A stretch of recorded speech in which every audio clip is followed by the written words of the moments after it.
I've already lost count of the days since they relieved me of duty. Strange how years of your life can just vanish in the blink of an eye. And in a flash, you've got nothing but time. Time to reflect on everything that's happened.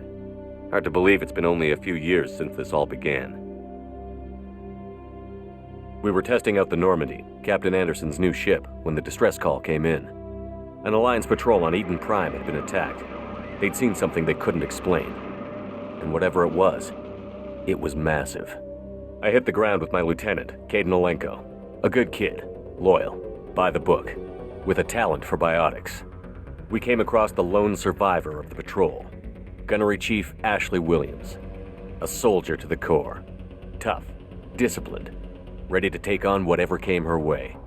Ashley joined up with us and took us to the spot where she lost her squad. That's when we saw it. The ship. Like nothing I'd ever seen. It was massive, scorching the colony and everything around it as it blasted away. We followed the path of destruction to an artifact, a beacon left by a long-dead race called the Protheans. The colony had dug it up, and whoever attacked them had tried to take it. Chief Williams made the mistake of getting too close. It hit her with some type of energy. I grabbed her and threw her out of the way. That's when it hit me. Hard. Every muscle in my body went rigid. I couldn't move, could barely breathe. Everything went black. And then I saw something. A vision. Dream. A nightmare. By the time I woke up, we were halfway to the Citadel on our way to meet the Council. I was expected to explain what I'd seen. Anderson came along. So did Adina, our political representative on the Citadel.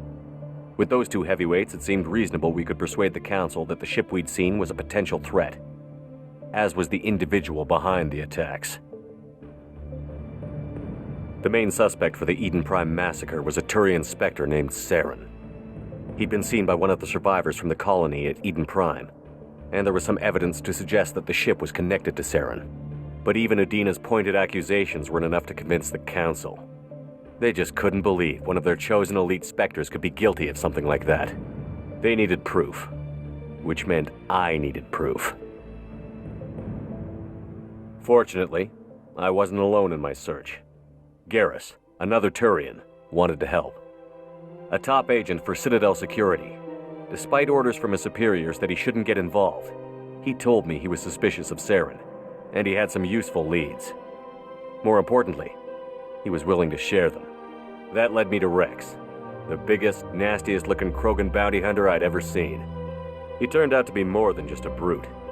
It was his intel that led to a fugitive with incriminating evidence on Saren. The fugitive turned out to be an energetic little Quarian named Tali. A tech expert with a knack for hacking, she'd procured some information on Saren. Evidence that proved Saren was dirty. Tali's evidence proved that Saren was responsible for the massacre on Eden Prime, and that the immense warship we'd spotted was in fact Saren's flagship. But it went much further. Saren was trying to find a way to bring back a race of sentient machines from dark space. Machines allegedly responsible for cleansing the galaxy of all organic life. These Reapers were blamed for wiping out all life 50,000 years ago, including the Protheans, then disappearing back through the mass relays to dark space, leaving no trace they'd ever been. That explained why Saren was after the beacon, and it made some sense out of my visions. But not much else. We couldn't convince the Council that the Reapers were a threat, but they agreed Saren had to be stopped. They stripped him of his Spectre status and gave me the honor of becoming the first human Spectre. My first task? Bring down Saren. Anderson decided to stay behind, giving up his ship, the Normandy. He told me I would need it more than he would. He also pointed me in a direction. Liara, a Prothean expert, adept in biotics, and maybe most importantly, daughter of Benezia, Saren's top lieutenant. And like most Asari, as beautiful as she is intelligent, and born with a unique ability to meld with other species. Liara was able to help me decipher some of the vision the beacon had given me. Nothing concrete, but it gave me some clues. And a new appreciation for the Asari. Her technique for accessing my vision was unexpected, but not at all unpleasant. Ashley was a little concerned about the connection I shared with Liara. As commander, I knew either relationship had the potential to interfere with the mission.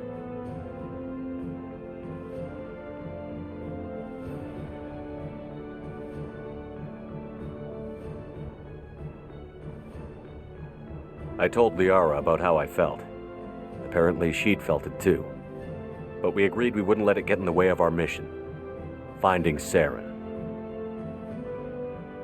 Thanks to Liara's help, we had our next lead, Benezia. Saren had taken her to Novaria, where he'd enslaved a dangerous race of insect-like creatures, the Rachni. He ordered Benezia to use the same technique Liara had used on me to extract information from the Rachni Queen. The Queen's drones were everywhere, and they weren't happy. We had to fight through hundreds of them to get to Benezia. By the time we arrived, Saren was gone, with the information. I tried to reason with Benezia, but Saren had indoctrinated her. He had somehow acquired the ability to control people's actions and wills. Benezia wouldn't surrender, and Liara was forced to watch her mother die in her arms. And I was left with an angry, dangerous Rachni Queen to deal with. She claimed her drones would do no harm if I released her. But the Rachni had terrorized the galaxy before.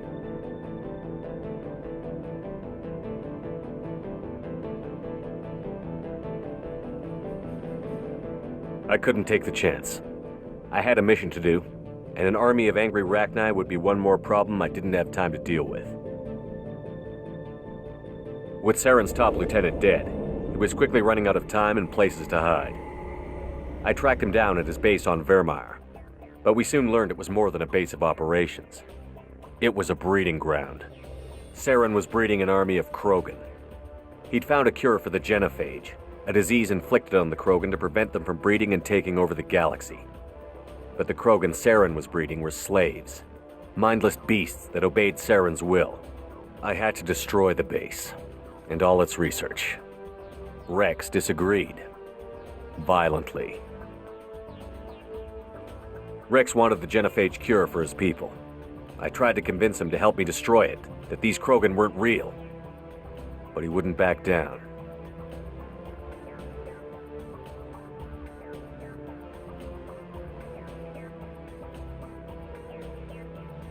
Fortunately, Rex is smarter than he looks. He realized this wasn't the way to help his people, and that Saren was the real threat. When we finally got to the center of the base, I realized just how close Saren was to completing his plan. He was already in communication with the Reapers. Sovereign, Saren's flagship we'd all assumed was just a ship, was a Reaper. It spoke to me, threatened me. I could feel the menace it had for every living thing. It wanted me dead. It wanted us all dead. And I knew it was capable of doing just that. What I couldn't understand was why Saren would help it. But there was no time to think about it. Sovereign knew where we were. We had to destroy the base and get the hell out. I split up my team in 2 squads, sending Ash with one and Caden with the other as a distraction. We had a nuke, and we planned to use it. Before we could detonate the bomb, Saren showed up. We fought. I stalled him to make time for my team. And in talking to him, I realized the truth. It wasn't Saren who was indoctrinating everyone. It was Sovereign. The Reaper. And Saren was in deeper than all of them. He tried to convince me he was still in control. Said he found a way to reduce the Reaper's influence, but he was kidding himself. Or believing the lies Sovereign was telling him.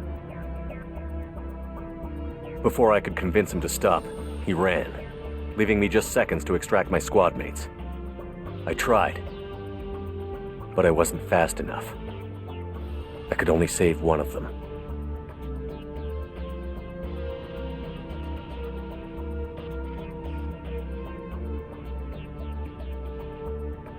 Caden was a good man and a great soldier, but I had to choose, and I chose Ash. That was the last time Saren would slip away from me. I knew then, the next time we met, one of us would die. With my team mostly intact, we chased Saren and his army to Ilos, a long-lost planet that had once belonged to the Protheans. As we prepared for what we knew would be a desperate fight, I spoke to my crew. We were just one ship, against Saren's growing army. I assured them all that despite the odds, we could defeat him. Liara saw through my words. She knew I was hurting after Caden's death. She could sense my doubts. We both knew this mission could be our last. Until that moment, we'd put our feelings aside for the sake of that mission. But why wait? We gave in to each other, and it was perfect. While it lasted. We arrived on Ilos close behind Saren. Once on the planet, we discovered a Prothean databank that helped me put the final pieces of my vision together. The Reapers had come 50,000 years ago, and every 50,000 years before that, each time purging the galaxy of life. The Protheans had fought and died, like every species before them. But a few survived long enough to leave a parting gift. The Protheans had discovered that the Citadel was the key to controlling the mass relays. By sabotaging the Citadel, they found a way to close the relays to dark space, slowing the Reapers' return, giving us the time we needed to find a solution to stop the Reapers once and for all. Saren knew this. He was leading his army to take control of the Citadel and re-establish the relays to dark space, bringing the waiting Reapers here to destroy us all. We followed him to the Citadel. It was intact, but heavily damaged. He had caught the Council fleets by surprise, and they were only now regrouping. And with Sovereign as his flagship, there was little hope the fleets could counterattack with enough strength to take back the Citadel. But Saren was done running, and I was done chasing him. As the Alliance and Citadel fleets battled Saren's army outside, I cornered the Turian bastard in the Citadel tower and confronted him. He died believing that the Reapers would save him. As I fought to regain control of the Citadel, the Council's flagship, the Destiny Ascension, fell under attack. Despite Saren's death, Sovereign and Saren's army continued to fight. The Council was aboard the Destiny Ascension, and they were requesting assistance. But I knew in order to help them, I would have to put our human Alliance fleet in jeopardy.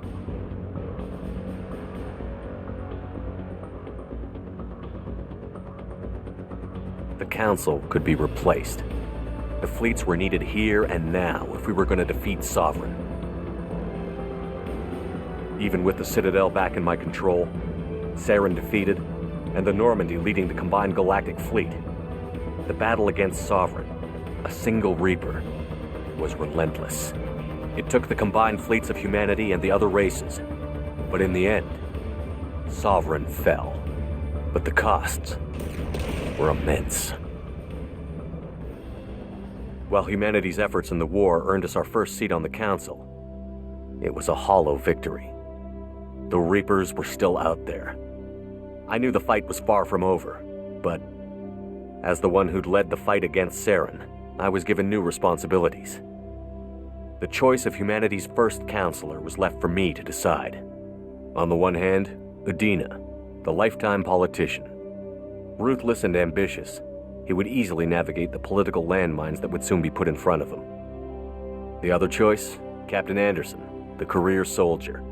Tough but fair, but a friend, and someone I could trust. Both great leaders in their own right.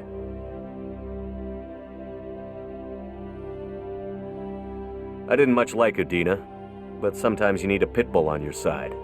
Someone willing to be the bad guy, for the sake of the greater good. The war was over. The threat had passed. In time, the Council would rebuild itself. The Citadel could be repaired. Even the pain of lost friends would fade. But none of that mattered if the Reapers were still out there. And if they were all as powerful as Sovereign, we had to find a way to stop them. I had to find a way. I gathered my crew, took my ship, and went in search of answers. Officially, the Council would only say I was assigned to cleanup duty, rooting out any remnants of Saren's army. But the Geth and Saren were just the beginning. The Reapers had other plans. A few months after the battle for the Citadel, while we were on patrol, we were attacked by an unknown vessel. Before we knew what was happening, we were disabled and forced to abandon ship. The Normandy was destroyed. We lost a lot of good people.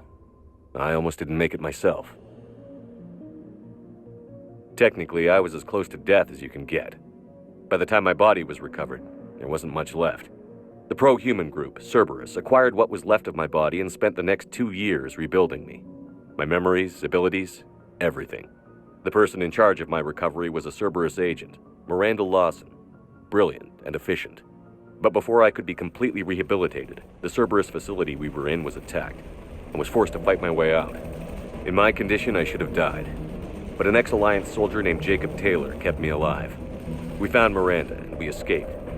They took me to meet the Elusive Man, the leader of Cerberus and the one who had ordered me rebuilt. The Elusive Man lived up to his name, offering half answers to many of my questions.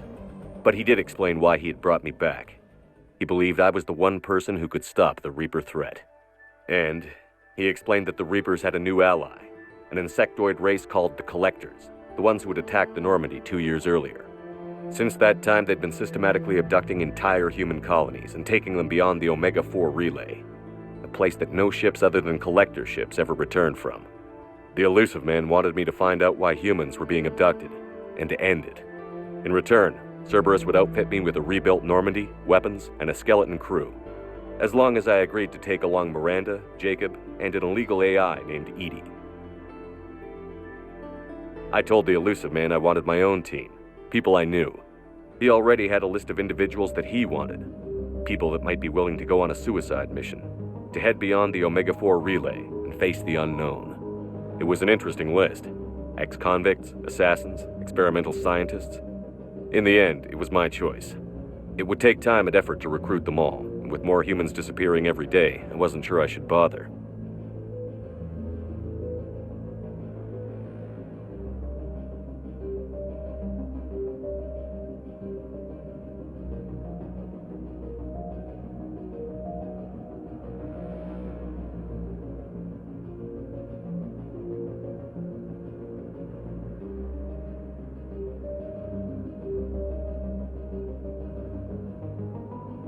I decided I needed all the help I could get. Recruiting the team took me all over the galaxy. Along the way, I met some old friends. They were quick to join, despite the risks. As for the rest, finding them and convincing them to join me on a suicide mission was difficult. But keeping them from killing each other was next to impossible. They only had to stay alive long enough to complete the mission. I wasn't sure what difference it would make if they were happy doing it.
But if we were going to survive this, our best chance was to make sure everyone was working together.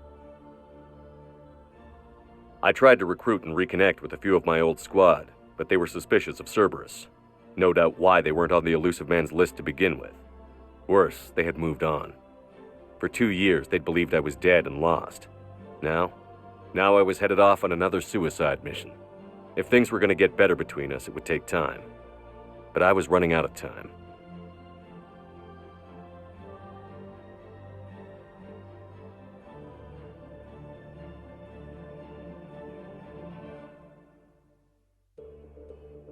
Maybe once the mission was over, we could try to reconnect. With most of the team recruited, we were getting close. We just needed to figure out how to survive the Omega-4 relay. Our best chance came when we discovered a damaged collector ship. We went in knowing it could be a trap, but we had to try. What we found there was almost unbelievable. The collectors weren't a new race at all.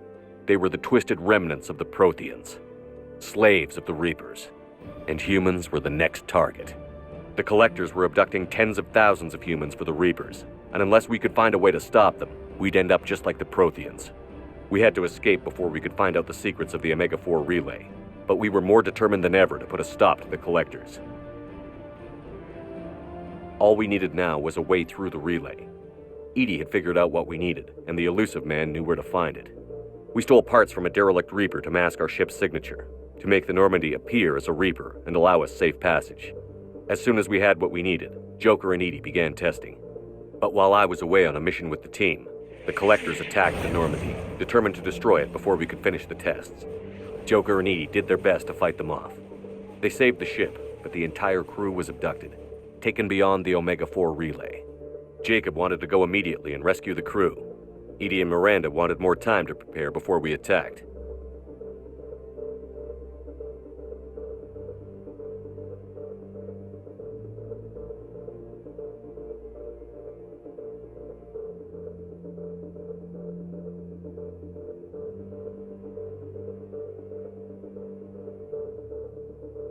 We only had one chance to attack the Collectors. I knew we had to be ready before we went, even if it meant sacrificing the crew.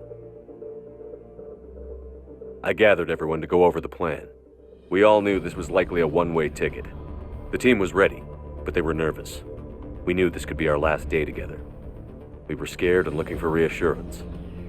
Some of us found it in each other.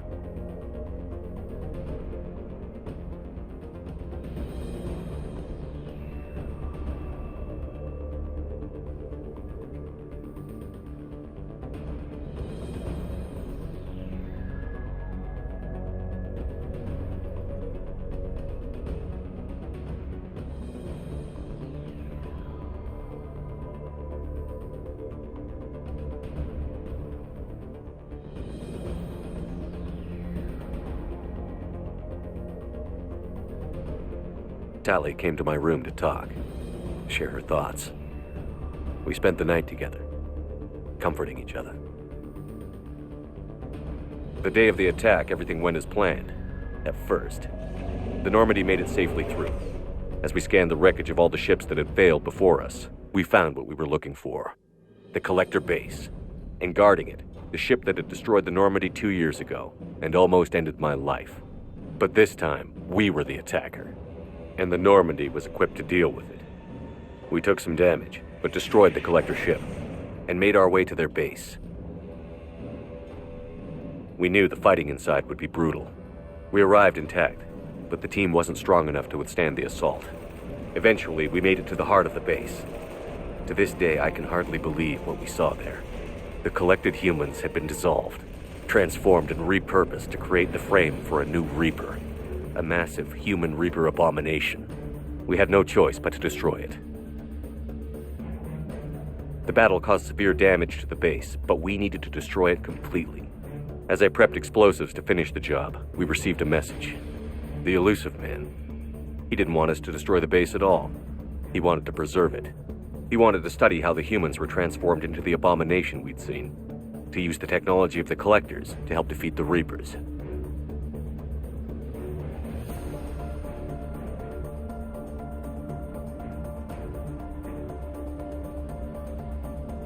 I always suspected the elusive man had his own motives, but I couldn't agree with him on this. We had stopped the Collectors. We would find a way to stop the Reapers without sacrificing our morality in the process.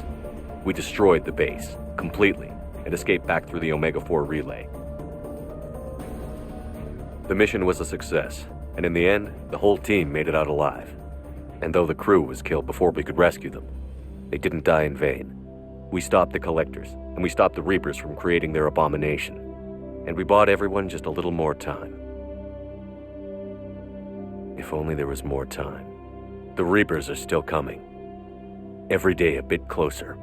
I handed every piece of intel on the Collectors and Cerberus over to the Alliance brass. They're not sure what to make of it, but at least they're listening. I just hope they figure out what to do about it soon, before time runs out for all of us.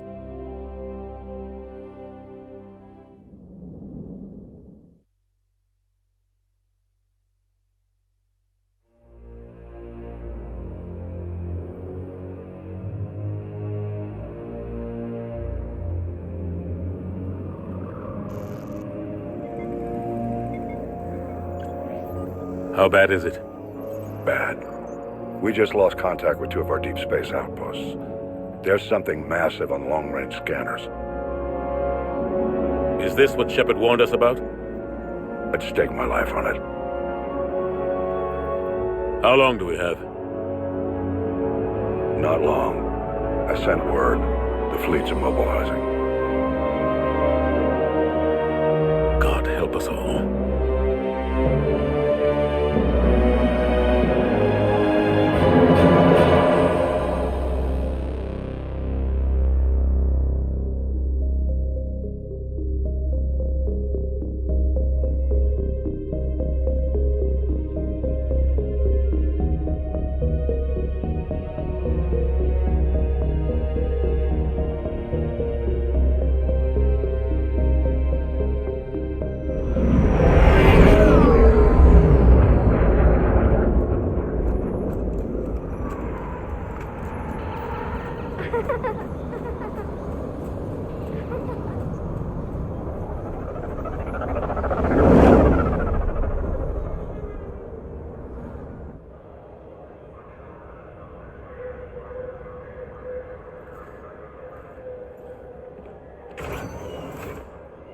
Commander, You're not supposed to call me that anymore, James.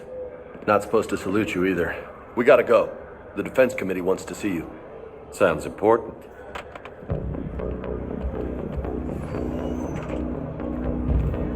What's going on? Couldn't say. Just told me they needed you. Now. Anderson? Admiral? You look good, Shepard. Maybe a little soft around the edges. How you holding up since being relieved from duty? It's not so bad once you get used to the hot food and soft beds. We'll get it sorted out. What's going on? Why is everyone in such a hurry? Admiral Hackett's mobilizing the fleets. I'm guessing word's made it to Alliance Command. Something big's headed our way. The Reapers? We don't know, not for certain. What else could it be? If I knew that.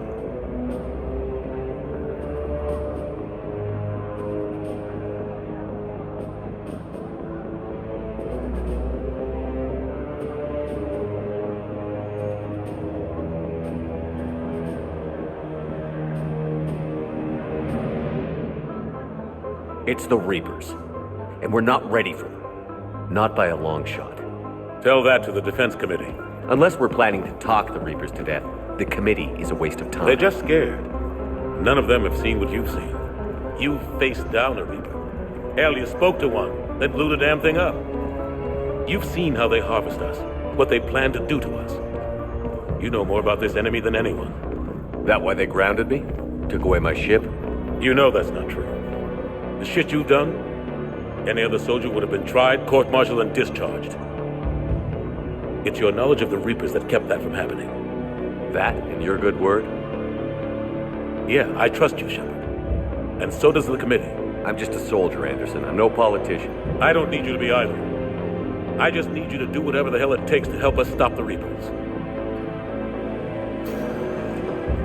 They're expecting you to, Admiral.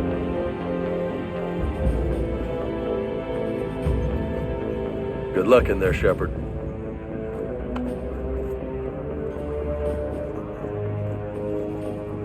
Anderson? Shepard! Ashley? Lieutenant Commander, how'd it go in there? I can never tell with them. I'm just waiting for orders now. Lieutenant Commander? You hadn't heard. No. I'm a bit out of the loop these days. Sorry, sir. Didn't mean to keep you out of the loop.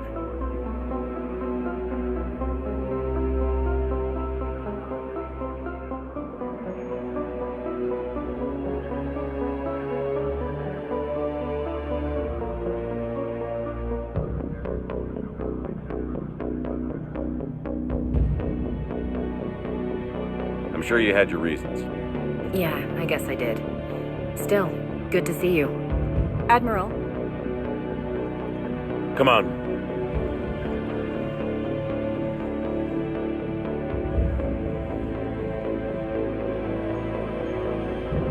You know the commander? I used to.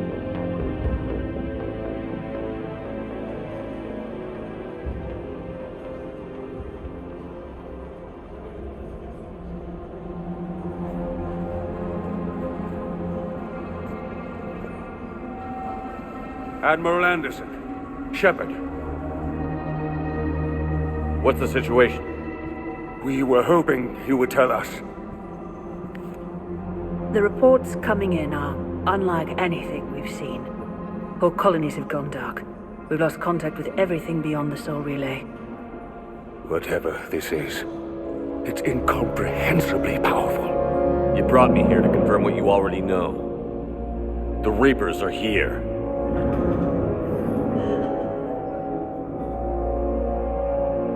Then, how do we stop them?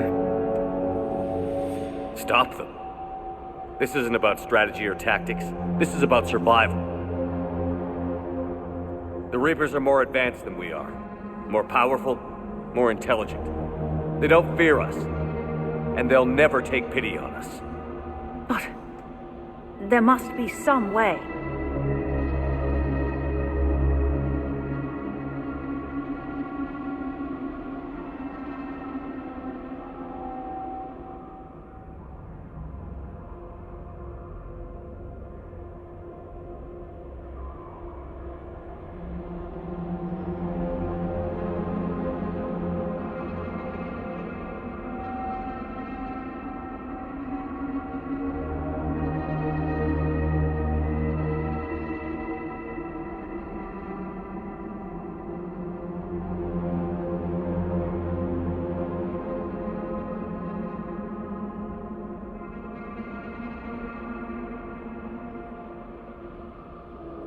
If we're gonna have any chance at surviving this, we have to stand together. That's it? That's our plan? Admiral, we've lost contact with Luna Base. The moon? They couldn't be that close already. How'd they get past our defenses? Sir, UK headquarters has a visual.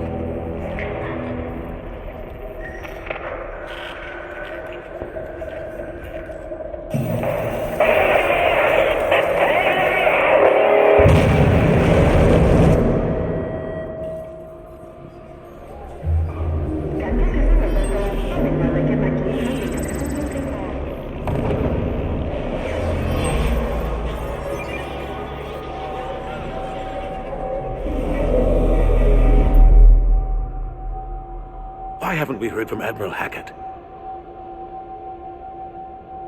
What do we do?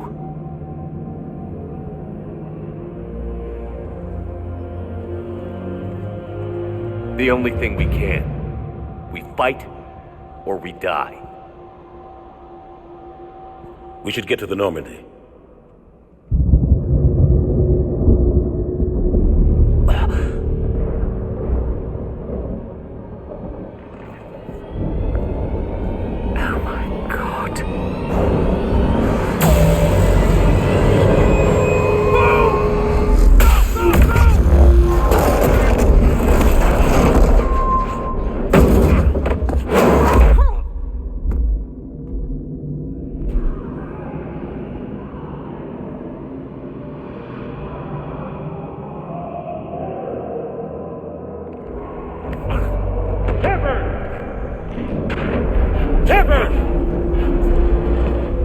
Shepard! Come on, get up. Here, take this. We've got to get moving. This is Admiral Anderson. Report in, anyone. Lieutenant Commander Williams, is that you? What's your status? I can't raise the Normandy. You'll have to contact me. We'll meet you at the landing zone. Anderson out.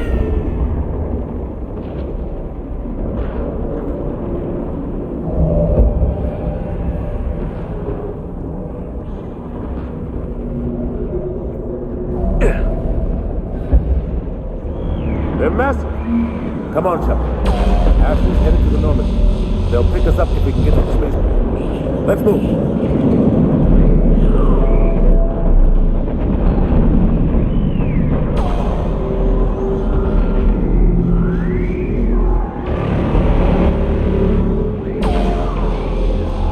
Let's move!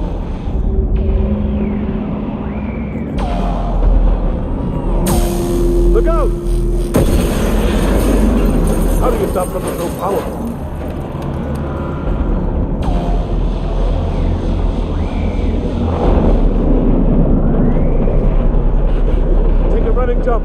farther than it looks.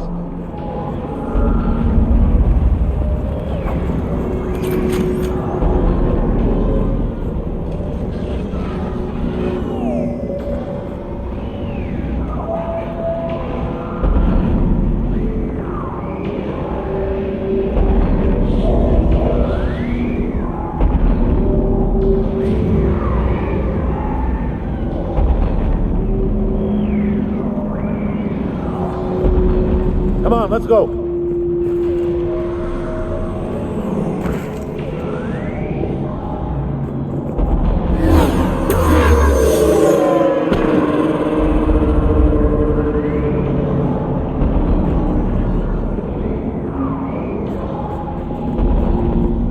Come on. We'll have to go this way.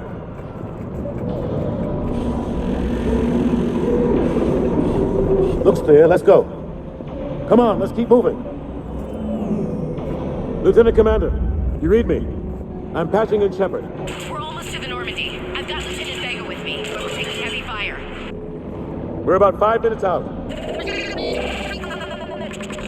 Say again? Husks! Take them out! Shoot them! I'm out of ammo. Come on, we gotta move.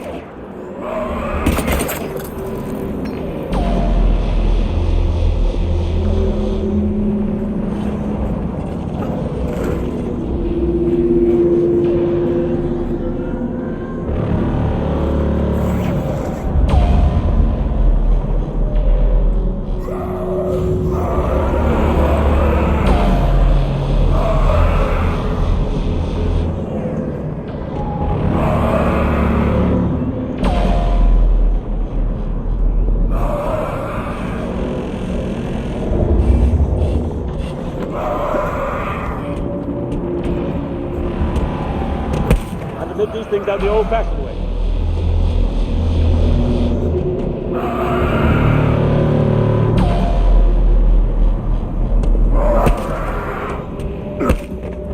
Don't let them grab you.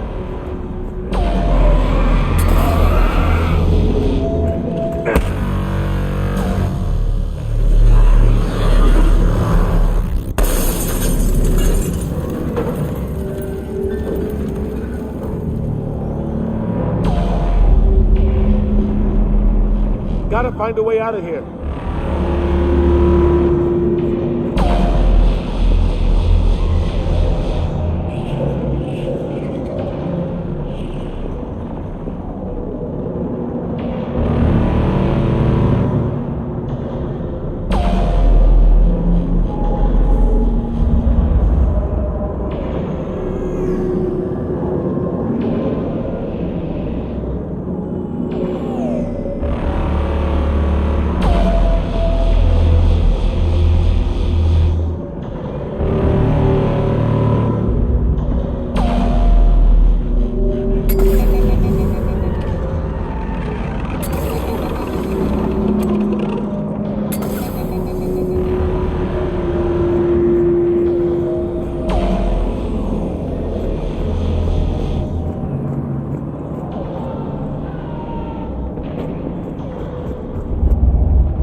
Watch it!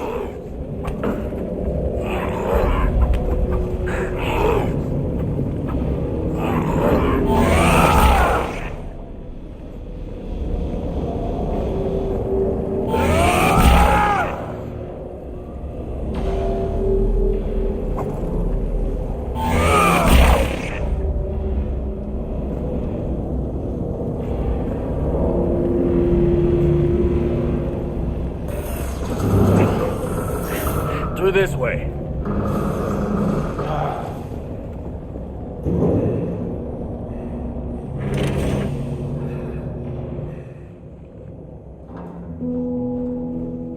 Hey. It's okay. Everyone's dying.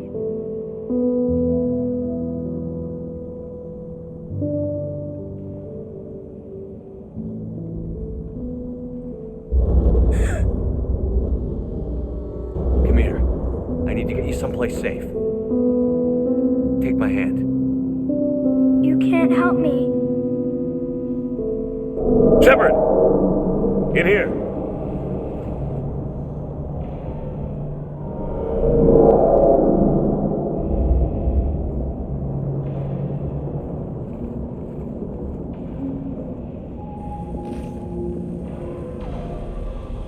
This is a goddamn mess. Every minute these machines are here, thousands of innocent people die. I won't be responsible.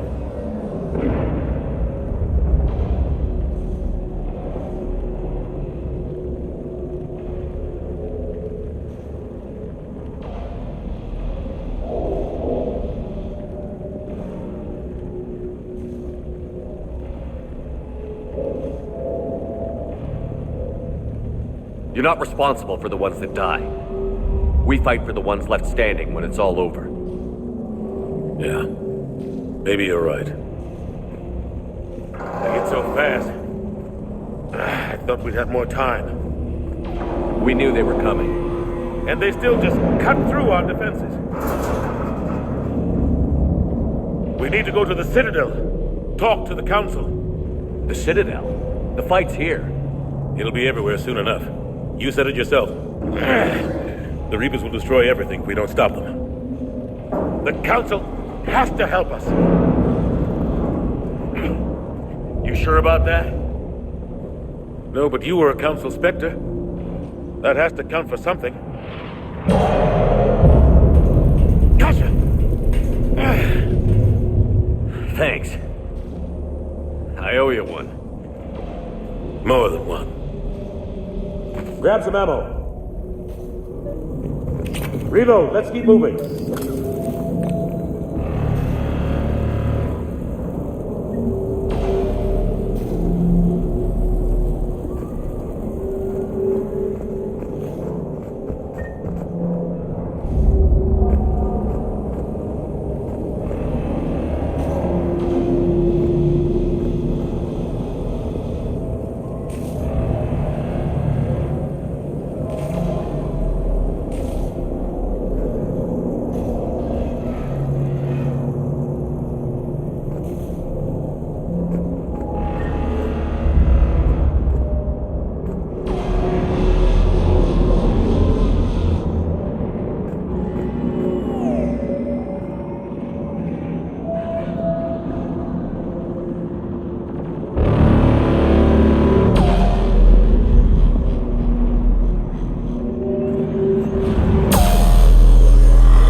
Lieutenant Commander Williams, we're in sight of the spaceport. ETA 3 minutes. We've made it to the Normandy, taking heavy fire. Oh god! They're gonna take down that dreadnought. Invasive maneuvers. Lieutenant Commander, Ashley! Damn it, they're in trouble.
Normandy, we're going to reroute. Do you copy?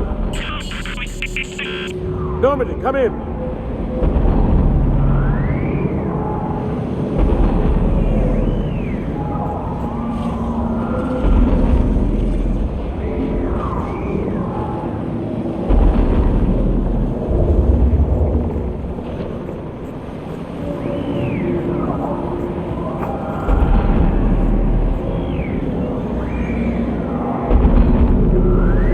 Friendlies.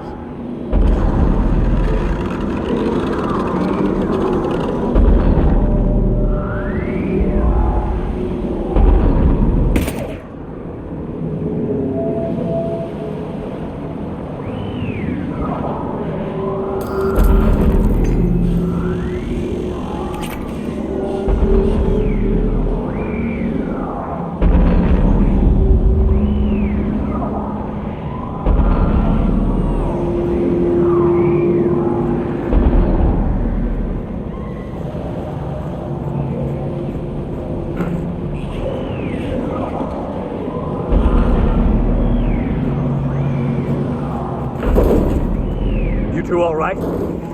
Get down, they'll see you.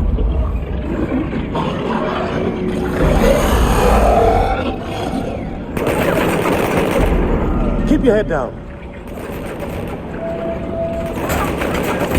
Nice shot.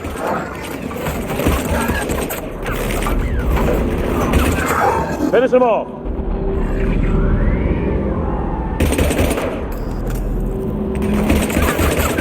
Shepard, over here.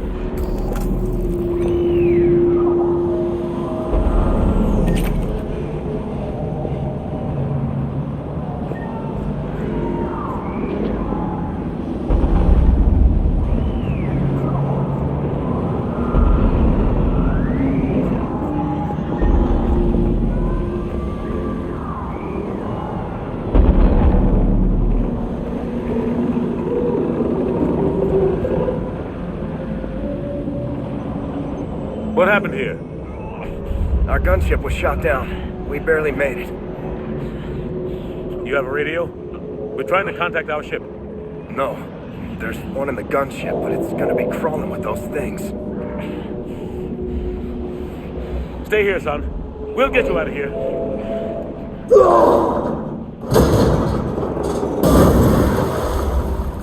Come on. Let's get to that gunship.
What the hell are those things?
Shepard, over here. I found the radio.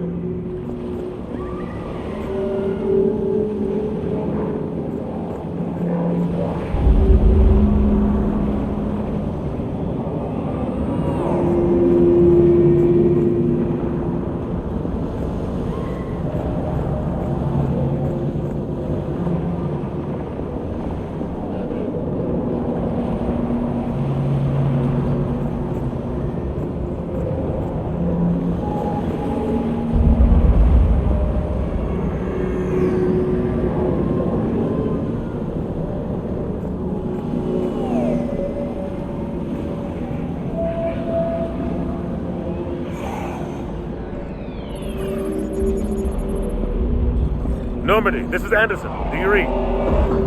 Admiral, what's your location? By a downed gunship in the harbor. I'm activating its distress beacon. Send support. We've got wounded down here. Lieutenant! Damn it! I lost the signal. Let's hope that beacon does its job. And fast, we've got company.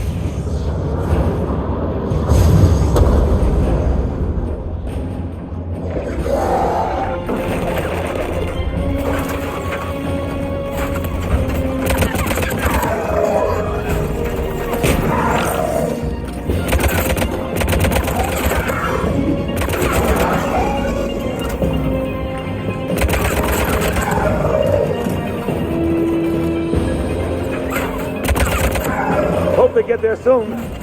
You and me both.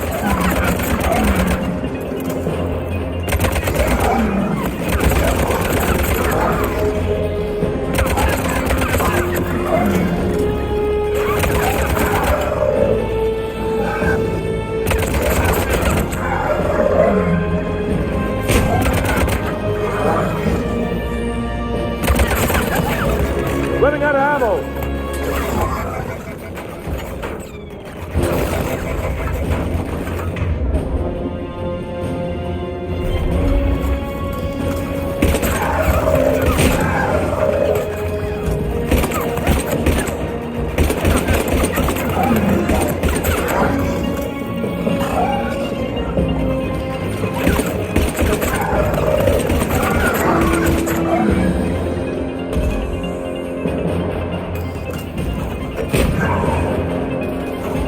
Cavalry's here, gentlemen.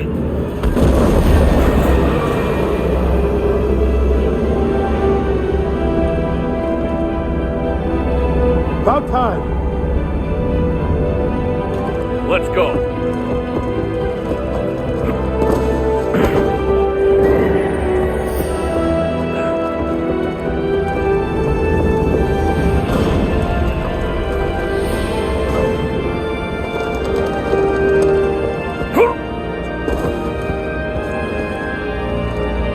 Welcome back, Shepard. Thanks. Shepard! Come on. I'm not going. You saw those men back there. There's a million more like them, and they need a leader.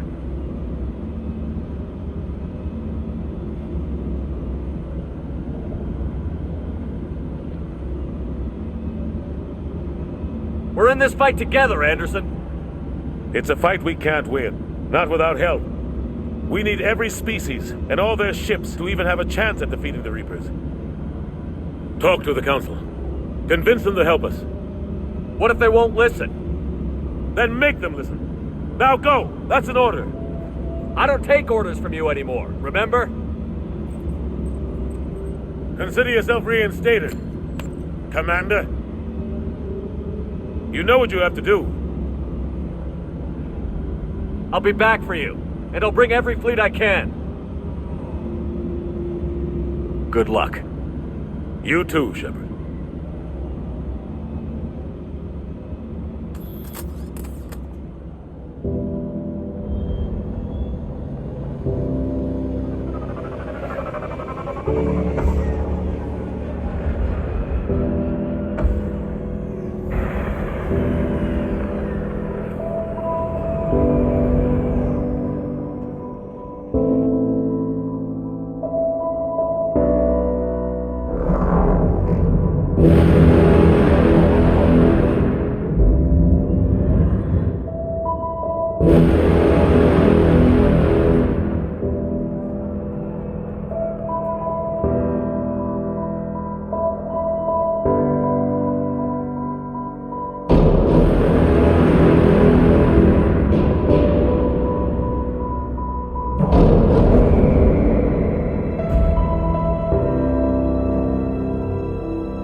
What the hell's going on? Where's Anderson? Where are we going?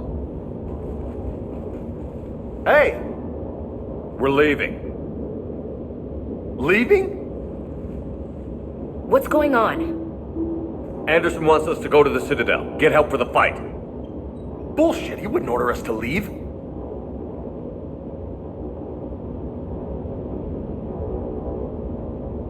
We don't have a choice. Without help, this war's already over. Forget it. Drop me off someplace, because Enough! Don't you think I'd rather stay and fight? We're going to the Citadel. You want out, you can catch a ride back from there. Commander! Joker, that you? Alive and kicking. Got an emergency transmission from Admiral Hackett for you. Patch it through. Shepard, sustained heavy losses. The Roman force was overwhelming. There's no way we can defeat them conventionally.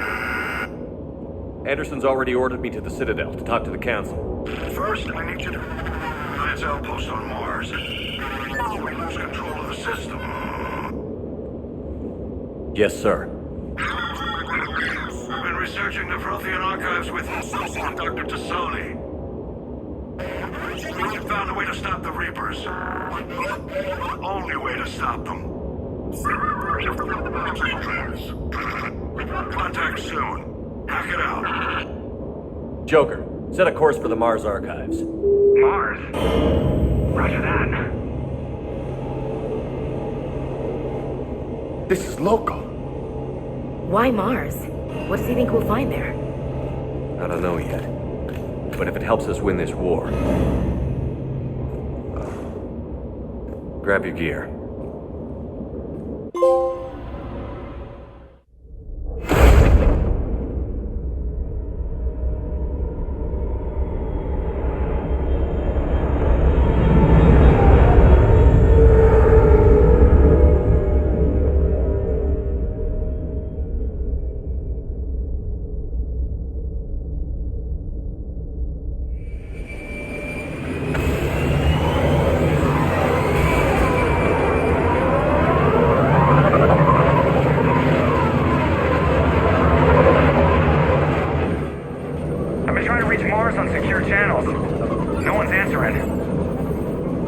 Any sign of Reaper activity? Negative. Edie? The base appears to be online. It's possible the inhabitants were evacuated. We'll know soon enough. Be ready, Joker. Just in case. Roger that. Normandy out. We're almost there.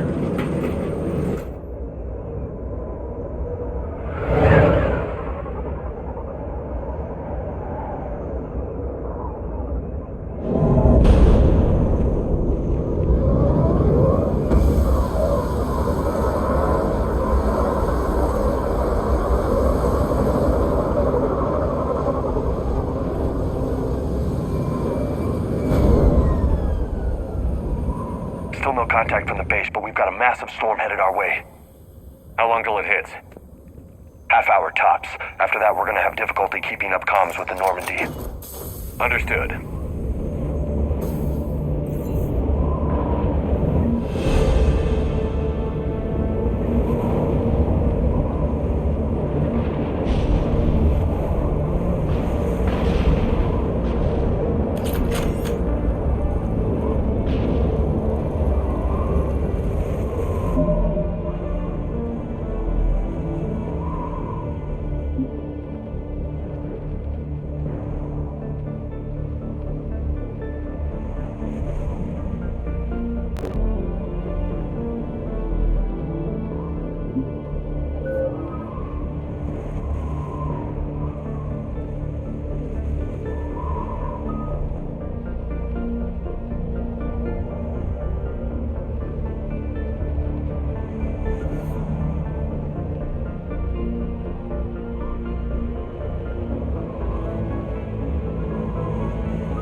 the Asari were the first species to discover the Citadel.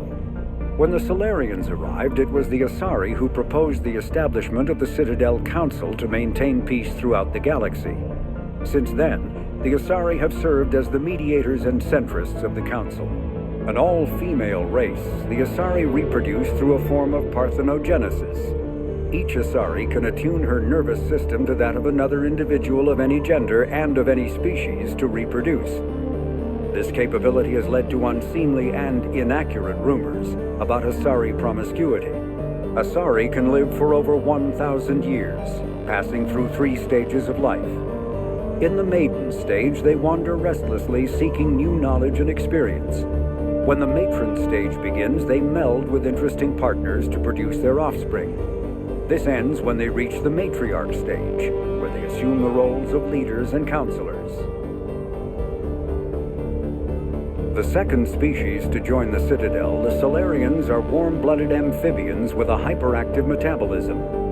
Solarians think fast, talk fast, and move fast. To Solarians, other species seem sluggish and dull-witted. Unfortunately, their metabolic speed leaves them with a relatively short lifespan. Solarians over the age of 40 are a rarity. The Solarians were responsible for advancing the development of the primitive Krogan species to use as soldiers during the Rachni Wars.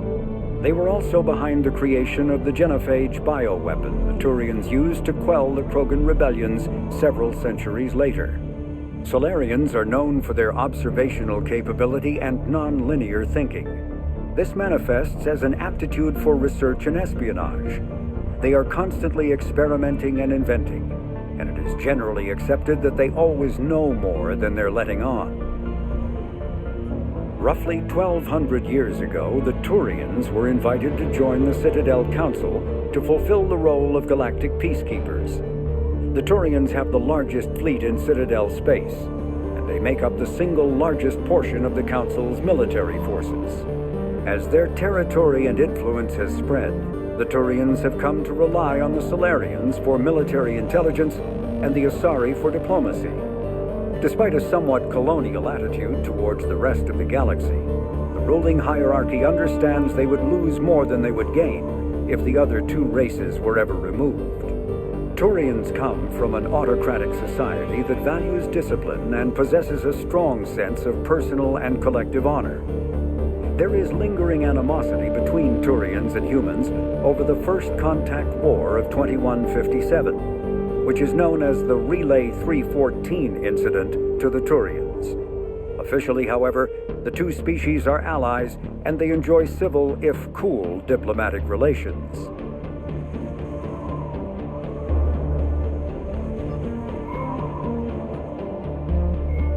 In the early 2160s, the Alliance began aggressive colonization of worlds in the Skyllian Verge, much to the dismay of the Batarians, who had been developing the region for several decades. In 2171, the Batarians petitioned the Council to declare the Verge a zone of Batarian interest. The Council refused, however, declaring unsettled worlds in the region open to human colonization. In protest, the Batarians closed their Citadel embassy and severed official diplomatic relations with the Council, effectively becoming a rogue state.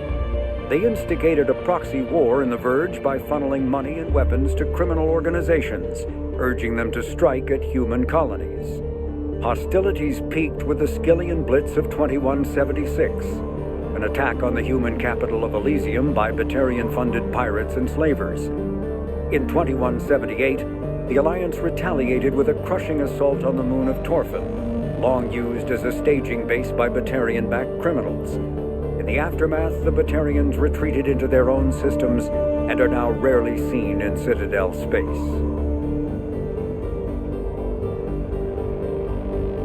2 centuries ago, the Hanar helped 375,000 members of the Drell race migrate to the Hanar homeworld Kaszások to escape the environmental extermination that had claimed the remaining 11 billion Drell. Nearly all Drell demonstrate tremendous loyalty to their famously reclusive saviors. The intimacy of their relationship, expressed in a formal socio-political alliance called the Compact, also results in extremely close personal relations, in which some Drell actually learn Hanar soul names. While most Drell reside on Kashyyyk, some assist Hanar off-world as envoys, researchers, co-investors, wayfarers, assassins, or otherwise, eager to help their saviors. For a century, galactic wisdom has held that behind any high-ranking Hanar hides a resourceful and fanatically devoted Drell. The omnivorous reptilian Drell possess an average lifespan of 85 galactic standard years. Having evolved on an arid planet, Drell face serious illness on the Hanar homeworld, especially Kepral's syndrome, a fatal bacterial lung disease.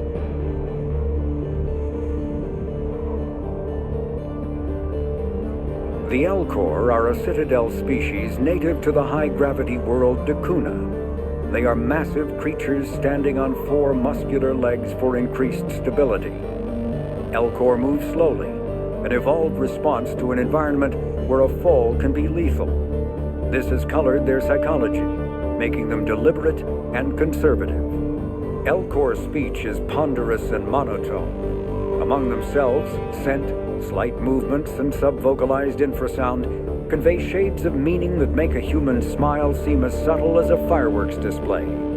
Since their subtlety can lead to misunderstandings with other species, the Elcor often go out of their way to clarify when they are being sarcastic, amused, or angry.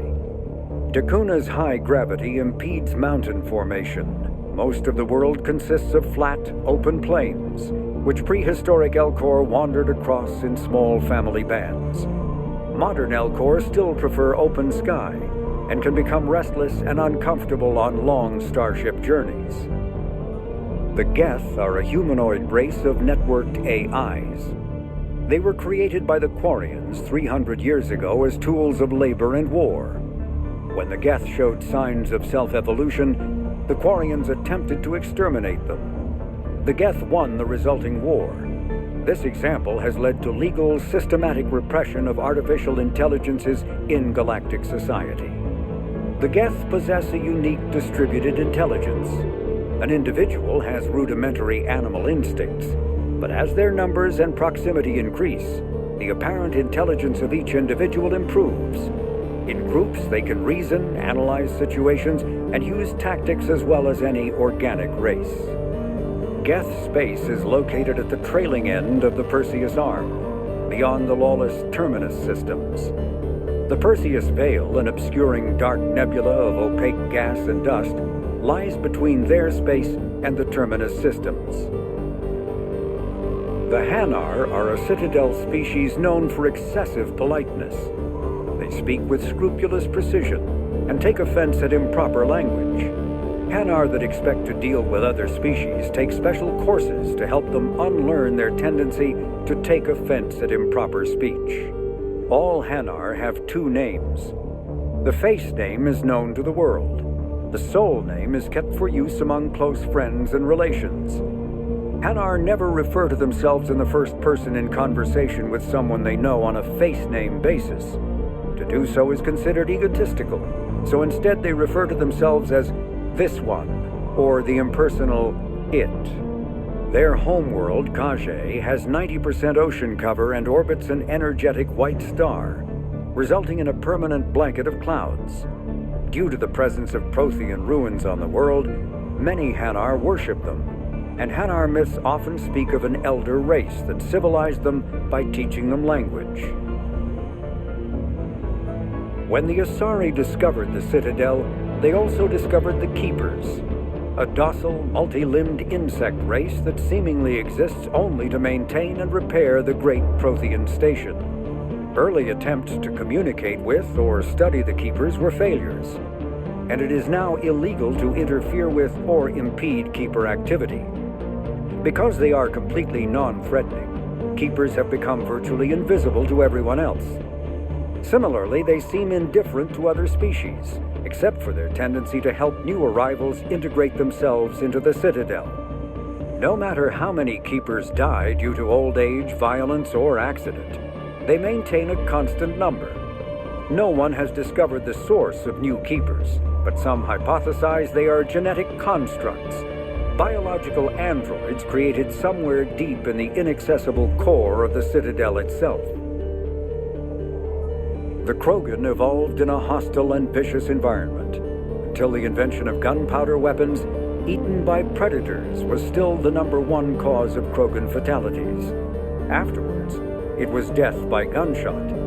When the Solarians discovered them, the Krogan were a brutal, primitive species struggling to survive a self-inflicted nuclear winter. The Solarians culturally uplifted them, teaching them to use and build modern technology so they could serve as soldiers in the Rachni War.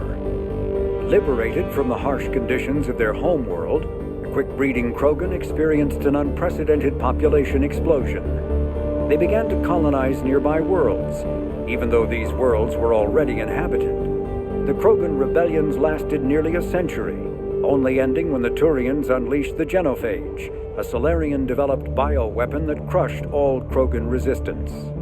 The genophage makes only 1 in 1,000 pregnancies viable, and today the Krogan are a slowly dying breed. Understandably, the Krogan harbor a grudge against all other species, especially the Turians.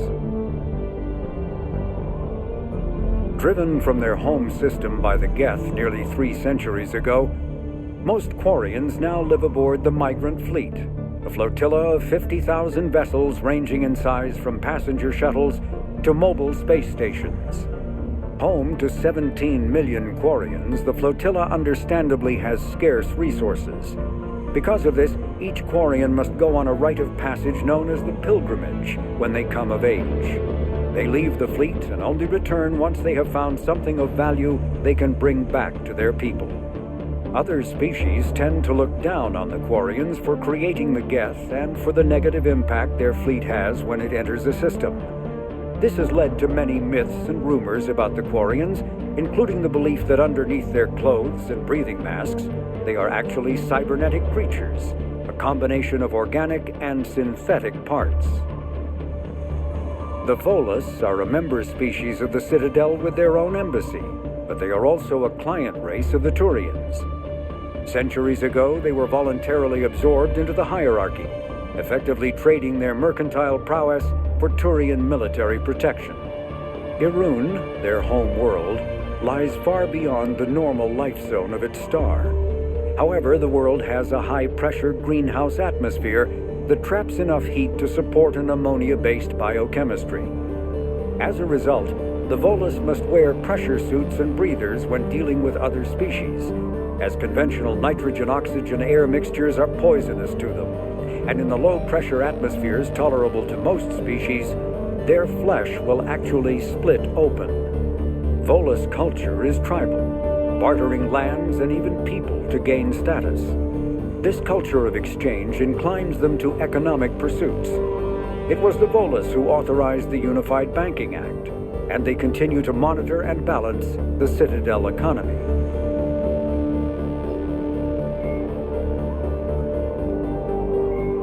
The Citadel is an ancient deep space station presumably constructed by the Protheans. Since the Prothean extinction, numerous species have come to call the Citadel home. It serves as the political, cultural, and financial capital of the galactic community. To represent their interests, most species maintain embassies on the Presidium, the Citadel's inner ring. The Citadel Tower in the center of the Presidium holds the Citadel Council chambers. Council affairs often have far-reaching effects on the rest of the galactic community. 5 arms, known as the wards, extend from the Presidium. Their inner surfaces have been built into cities, populated by millions of inhabitants from across the galaxy. The Citadel is virtually indestructible. If attacked, the station can close its arms to form a solid, impregnable shell. For as long as the station has existed, an enigmatic race called the Keepers has maintained it. Spectres are agents from the Office of Special Tactics and Reconnaissance and answer only to the Citadel Council. They are elite military operatives, granted the authority to deal with threats to peace and stability in whatever way they deem necessary. They operate independently or in groups of 2 or 3. Some are empathetic peacekeepers resolving disputes through diplomacy. Others are cold-blooded assassins, ruthlessly dispatching problem individuals. All get the job done one way or another, often operating outside the bounds of galactic law. The Spectres were founded after the Solarians joined the Council. For many years, they operated in secrecy as backroom problem solvers. Only after the Krogan rebellions did their activities become publicized. Assignment of a Spectre is less contentious than a military deployment, but makes it clear that the Council is concerned about a situation. Earth, the home world and capital of humanity, was enjoying a new golden age before the Reapers attacked. Disease, pollution, and other social ills were on the decline, thanks to technological advances and a wealth of resources from the colonies. Earth was an inspiration even to alien cultures, resulting in influence out of proportion with humanity's brief time on the galactic stage. The Reaper attack has put an end to any semblance of this former life. The great cities of Earth are storehouses of human DNA for the Reapers to harvest. Reaper gunships, capable of megaton-scale firepower, annihilated industrial centers in seconds. The militaries of Earth's disparate nation-states have retained only partial communication with the system's alliance fleets, leaving the planet's resistance efforts uncoordinated and vulnerable. The loss of the comm buoy network has cut off Earth's economy from the rest of the galaxy, sending shockwaves across galactic markets and a significant obstacle to receiving aid. The Systems Alliance is an independent supranational government representing the interests of humanity as a whole. The Alliance is responsible for the governance and defense of all extrasolar colonies and stations. The Alliance grew out of the various national space programs as a matter of practicality. Sol's planets had been explored and exploited through piecemeal national efforts. The expense of colonizing entire new solar systems could not be met by any one country. With humans knowing that alien contact was inevitable, there was enough political will to jointly fund an international effort.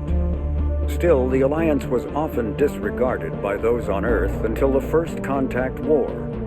While the national governments dithered and bickered over who should lead the effort to liberate Shanxi, the Alliance fleet struck decisively. Post-war public approval gave the Alliance the credibility to establish its own parliament and become the galactic face of humanity. Admiral Stephen Hackett is a decorated officer in the Systems Alliance, currently assigned to Arcturus Station on the far side of the Sol Relay. In the battle for the Citadel, Admiral Hackett commanded the 5th Fleet. Following that victory, he was promoted to head of the Alliance military. Hackett was born to a single mother in Buenos Aires in 2134. When his mother died in the pandemic of 2146, he was placed in the Advanced Training Academy for Juveniles, where his superior talents in science and leadership quickly became evident. Hackett enlisted in 2152, volunteering for high-risk missions to colonize space beyond the Sol Relay. He was commissioned as a second lieutenant on Arcturus Station in 2156, and soon proved his ability in the First Contact War. His rare ascent from enlisted man to admiral remains an Alliance legend. Admiral David Edward Anderson is a career military officer in the Systems Alliance Navy. Born in London in 2137, he later moved to Arcturus Station and became the first graduate of the Alliance's now renowned M7 Marine program. Anderson is one of the Alliance's most decorated Special Forces operatives and served with honor during the First Contact War. He was the original captain of the SSV Normandy before relinquishing command to his XO, Commander Shepard. After the Alliance victory in the Battle of the Citadel, Anderson was promoted to admiral and chosen to advise Citadel Counselor Donald Udina on military matters. Anderson later became embroiled in a Cerberus plot to abduct his friend Kaylee Sanders, but he foiled the abduction and returned to duty to prepare for the Reaper invasion. Lieutenant Commander Ashley Williams is a career military officer with the Systems Alliance. Born in 2158 to a military family, Williams enlisted directly out of high school, splitting time between Earth and hostile environment training on Titan. After earning numerous commendations early in her career, Williams became a platoon guide on Eden Prime. where she was the only member of her unit to survive the Geth attack. Williams then served as gunnery chief under Commander Shepard on the SSV Normandy and was promoted to lieutenant commander after the Battle of the Citadel. More recently, an Alliance tribunal called on Williams to testify about her experience with the Reapers. Flight Lieutenant Jeff "Joker" Moreau is a respected pilot with the Alliance Navy. Born and raised on Arcturus Station, he is widely considered to be the best helmsman in the system's alliance. Moreau enlisted with the Navy directly out of school and quickly gained the respect of his superiors. He served as pilot of both the Normandy SR-1 and its successor, the SR-2, and was at their respective helms during the Battle of the Citadel and the assault on the Collectors. Moreau suffers from Vrolik syndrome, a rare debilitating disorder also known as brittle bone disease. Cerberus built the Normandy SR-2 as a second-generation version of the Alliance frigate SSV Normandy after the Collectors destroyed the original. The SR-2's many alterations produced a craft nearly double the original size, requiring an even larger Tantalus drive core to compensate. Its state-of-the-art Kodiak shuttle can make landings the original Normandy could not attempt. The Enhanced Defense Intelligence, an AI known colloquially as EDI, coordinates many of the ship's combat functions, assisting and even supplanting human piloting. The Alliance has recently appropriated and refurbished the SR-2. In addition to tight beam communicators, the Quantum Entanglement Communicator, QEC, provides instantaneous contact with Alliance Command. Asari-made Solaris armor can resist even the tremendous heat and kinetic energy of starship weapons. The armor is nearly unsurpassed in strength because its central material, carbon nanotube sheets woven with diamond chemical vapor deposition, are crushed by mass effect fields into super-dense layers, able to withstand extreme temperatures. That process also compensates for the diamond's brittleness. Diamond armor itself has two limiting disadvantages. First, while nanotubes and CVD diamond construction have become cheaper in recent years, it remains prohibitively expensive to coat starships or aircraft larger than fighters in Solaris material. Second, the armor must be attached to the ship's superstructure, so shock waves from massive firepower can still destroy the metals beneath the armor itself. A popular misconception holds that the diamond composition of Solaris armor gives it a sparkle. In fact, atmospheric nitrogen impurities during the super-hot forging process give the armor a metallic gray or yellow sheen. Cyclonic barrier technology, CBT, attempts to solve the higher-end limitations of traditional kinetic barriers. Traditional barriers cannot block high-level kinetic energy attacks, such as disruptor torpedoes, because torpedo mass effect fields add mass. The CBT violently slaps aside rather than halting incoming linear force. By rotationally firing their mass effect field projectors, ships create rapidly oscillating kinetic barriers instead of static ones. Shooting through the CBT is like trying to shoot at a target inside a spinning ball. Significant drawbacks to current CBT configuration prevent its use on anything other than frigates and fighters. Its many high-frequency sensors and emitters require frequent maintenance and replacement. A partially damaged CBT can endanger its operator, who is surrounded by rotating mass effect fields, skewing in unpredictable directions.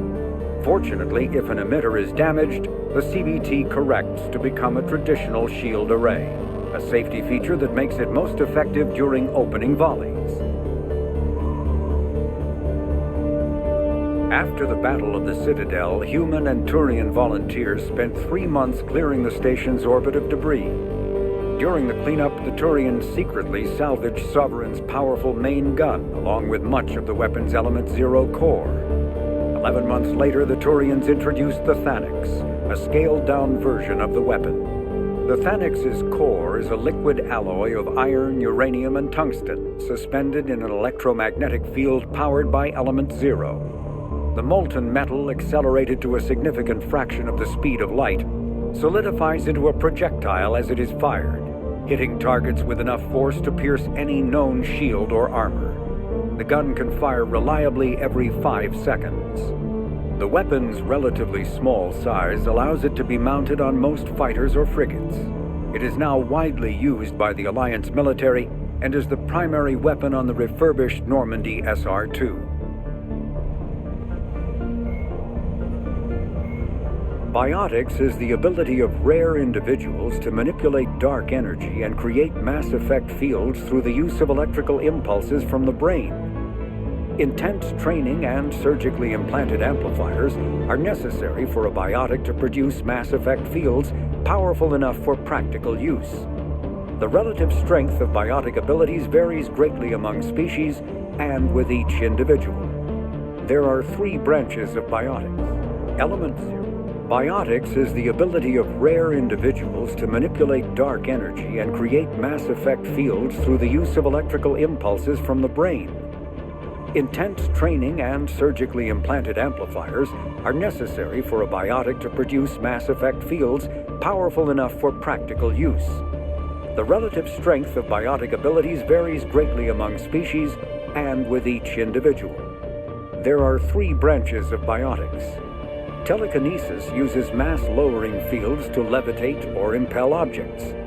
Mass-raising kinetic fields are used to block or pin objects. Distortion uses rapidly shifting mass fields to shred objects. Most organic species are capable of developing biotic abilities, though there are risks involved. Biotics are the result of in utero exposure to element 0. This usually causes fatal cancers in the victim, but in rare cases it coalesces into nodules within the fetus's developing nervous system. When subjected to an electrical current, the rare material dubbed Element 0, or EZO, emits a dark energy field that raises or lowers the mass of all objects within it. This mass effect is used in countless ways, from generating artificial gravity to manufacturing high-strength construction materials. It is most prominently used to enable faster-than-light space travel. EZO is generated when solid matter, such as a planet, is affected by the energy of a star going supernova. The material is common in the asteroid debris that orbits neutron stars and pulsars. These are dangerous places to mine, requiring extensive use of robotics, telepresence, and shielding to survive the incredible radiation from the dead star. Only a few major corporations can afford the setup costs required to work these primary sources. Humanity discovered refined Element 0 at the Prothean Research Station on Mars, allowing them to create mass effect fields and develop FTL travel. Element 0 can increase or decrease the mass of a volume of space-time when subjected to an electrical current. With a positive current, mass is increased. With a negative current, mass is decreased. The stronger the current, the greater the magnitude of the dark energy mass effect. In space, low-mass fields allow FTL travel and inexpensive surface-to-orbit transit. High-mass fields create artificial gravity and push space debris away from vessels. In manufacturing, low-mass fields permit the creation of evenly blended alloys, while high-mass compaction creates dense, sturdy construction materials. The military makes extensive use of Metagel, once believed to be Element 0, can increase or decrease the mass of a volume of space-time when subjected to an electrical current. Once believed to be of Prothean origin, mass relays were in fact created by the Reapers, using technology far beyond that of other living species. The enormous structures, scattered throughout the stars, create corridors of virtually mass-free space. This allows instantaneous transit between locations normally separated by years or even centuries, using conventional FTL drives. Primary mass relays can propel ships thousands of light years. The flight path, however, is fixed to a single relay elsewhere in the galaxy. By contrast, secondary relays, while only capable of propelling ships a few hundred light years, can reach any other relay within their limited range. Many primary relays lie dormant, their destinations not yet known. These relays are often left inactive on purpose, as established civilizations are unwilling to blindly open a passage that might connect them to a new hostile species. The Reapers do not share the same concern and freely use the dormant relays. Medigel is a common medicinal salve used by paramedics, EMTs, and military personnel. It combines several useful applications: a local anesthetic, disinfectant, and clotting agent all in one. Once applied, the gel is designed to grip tight to flesh until subjected to a frequency of ultrasound. It is sealable against liquids, most notably blood, as well as contaminants and gases. The gel is a genetically engineered bioplasm created by the CERTA Foundation, a medical technology megacorp based on Earth. Technically, Medigel violates council laws against genetic engineering, but so far it has proved far too useful to ban. Omni-tools are handheld devices that combine a computer microframe, sensor analysis pack, and manufacturing fabricator. Versatile and reliable, an Omni-tool can be used to analyze and adjust the functionality of most standard equipment, including weapons and armor, from a distance. The fabrication module can rapidly assemble small three-dimensional objects from common reusable industrial plastics, ceramics, and light alloys. This allows for field repairs and modifications to most standard items, as well as the reuse of salvaged equipment.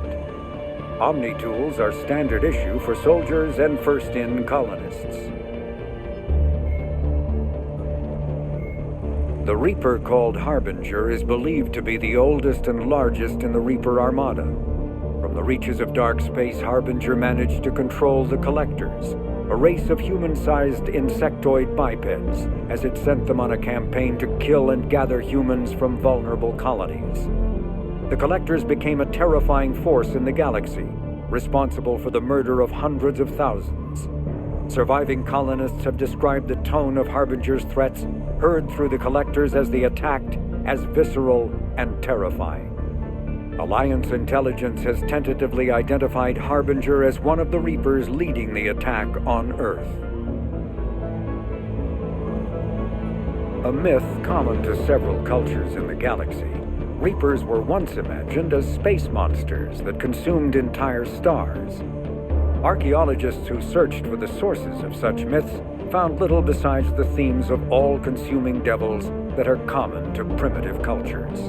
Although accurate information about the Reapers remains scarce, the galaxy now knows that the Reapers are not a myth.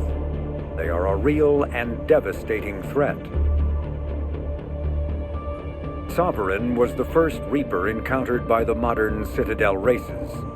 Military leaders initially assumed that Sovereign was a Geth or Prothean flagship commanded by Saren Arterius, a rogue Spectre. The truth was far more alarming. The massive ship was itself intelligent, and Saren proved to be under its control. The attacks by Sovereign against Eden Prime and the Citadel removed any uncertainty about the Reaper's technological superiority. Sovereign's formidable shielding and firepower allowed it to hold off the combined fleets of the Citadel, and its mass effect fields proved powerful enough to let the enormous vessel land on a planet's surface. Sovereign's mission, to open a mass relay that would transport the other Reapers from dark space, proved its undoing. During the Battle of the Citadel, Sovereign linked its consciousness to Saren's. When Saren's death corrupted the signal and shut down Sovereign's shields, Sovereign's destruction soon followed. Cannibals are frontline Reaper units created from corrupted Batarians. The nickname refers to their propensity to devour the bodies of fallen comrades. This triggers a biochemical process through which the cannibals spontaneously heal themselves and grow new chitinous armor. The transformation also appears to give cannibals a greater awareness of their surroundings, leading to more strategic behavior and careful use of battlefield cover. Husks are the aggressive, mindless foot soldiers of the Reaper armies. They are created by impaling either living or dead humans on mechanical spikes that rapidly extract water and trace minerals and replace them with cybernetics. These cybernetics reanimate the lifeless flesh and tissue, transforming the bodies into horrifying killing machines. The Reapers use large groups of husks to overwhelm the enemy. The Husks' inability to feel pain, as well as their tendency to attack in groups, makes them particularly deadly adversaries.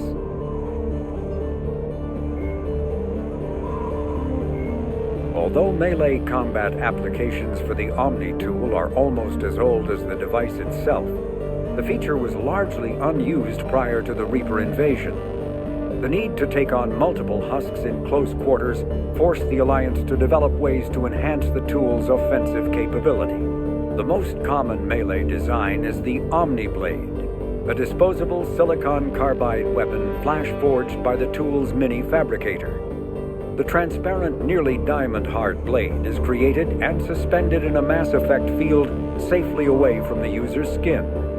Warning lights illuminate the field so the searing hot blade only burns what it is intended to: the opponent. More technically adept soldiers frequently modify their Omni tools to maximize stopping power through electrical, kinetic, or thermal energy.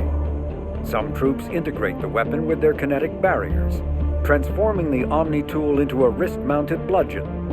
Others fabricate flammable gases, held in place by a mass effect field and ignited upon impact. All prove deadly surprises for opponents who expect a disarmed Alliance warrior.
Damn, that's a huge storm. Looks a lot bigger in person. Come on, Lieutenant, it's not that bad. Doesn't mean it can't kill us. I'm more worried about the war back on Earth, or the fact that nobody here is reporting in. Fair enough.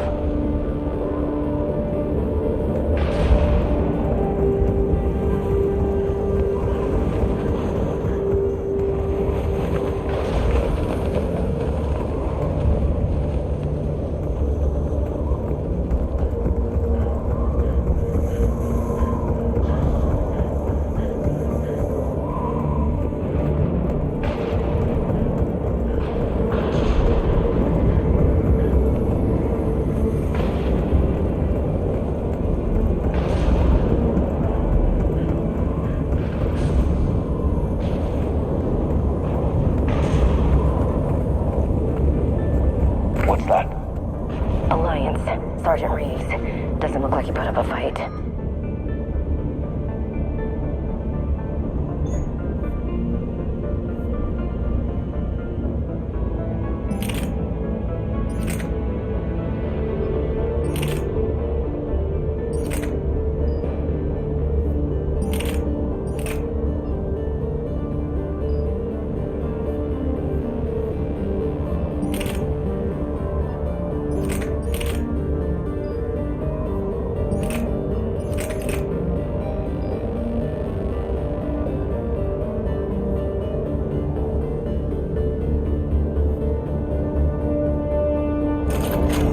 Something's not right here.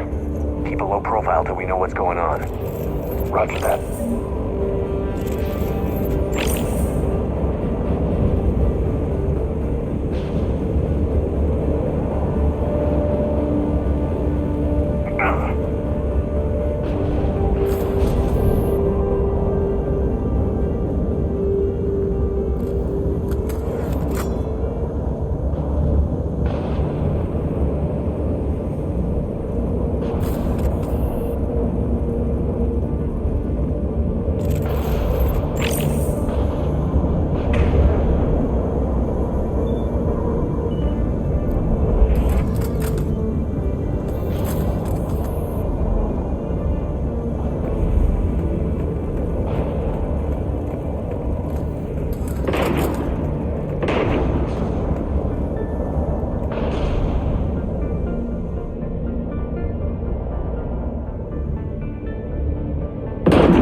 Holy shit, they're executing them.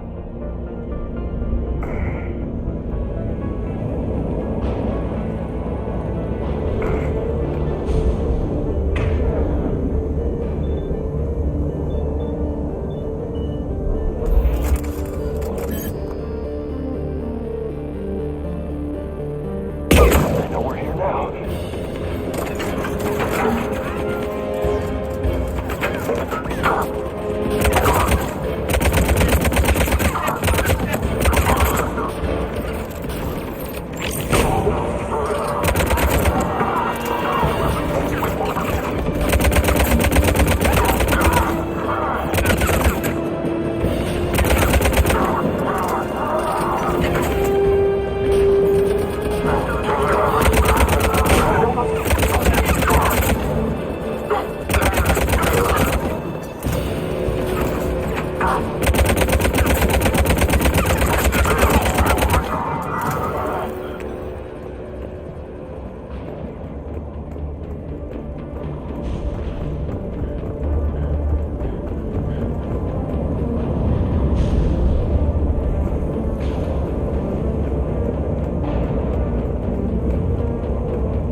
Those guys were Cerberus, weren't they? Sure looked like it. What's Cerberus doing here on Mars? Good question. You don't know? I'm not with them anymore, Ash, if that's what you're asking. It wasn't, but you have to admit, it's a bit convenient.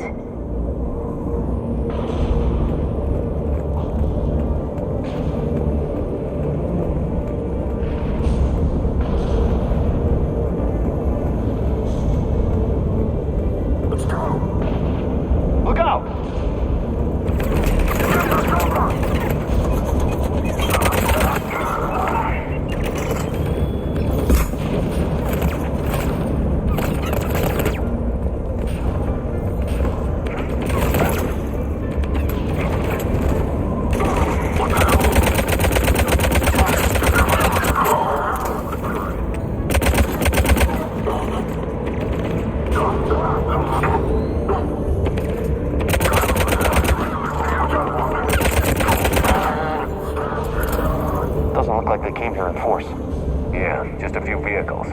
Kinda suggests they had help. From the inside. Seems likely. You need a lot more men and firepower to take this place otherwise.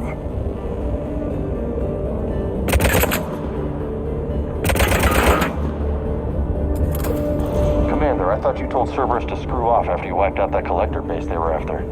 That's exactly what I did. Well, one thing's for sure. They're no friend of the Alliance. Agreed.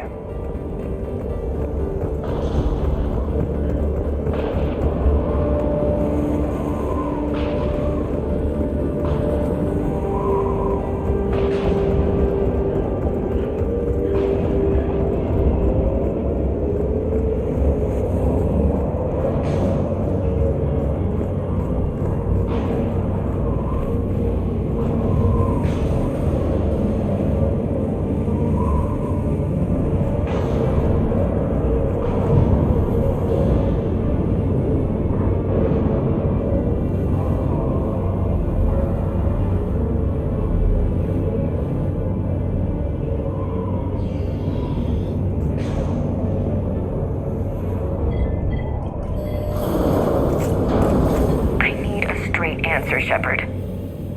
About what? Do you know anything about this? What is Cerberus doing here? What makes you think I know what they're up to? You worked for them. How am I supposed to believe you've cut all ties?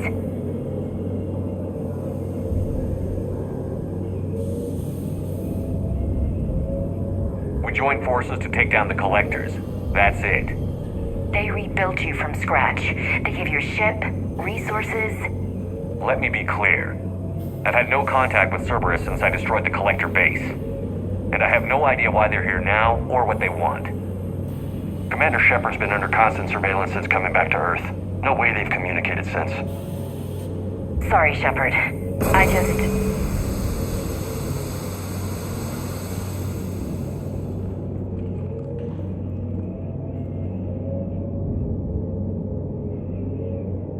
I shouldn't have to explain myself to you, Ash.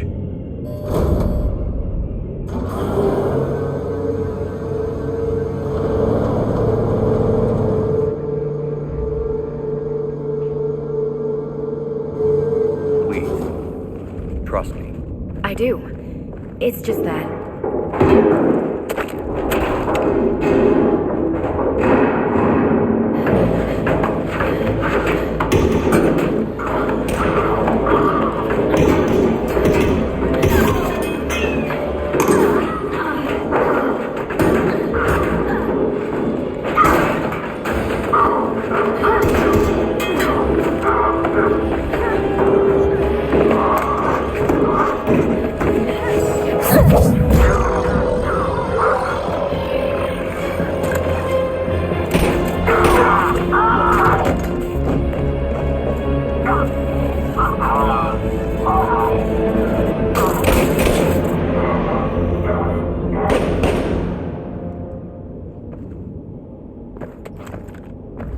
Easy there, Lieutenant. She's with us.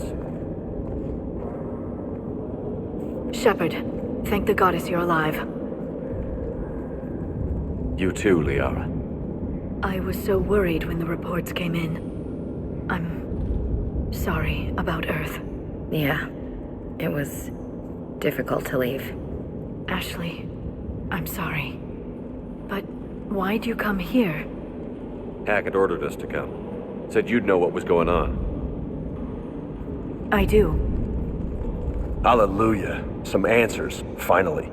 Maybe. I've discovered plans for a Prothean device. One that could wipe out the Reapers. Here on Mars? In the Prothean archives, yes.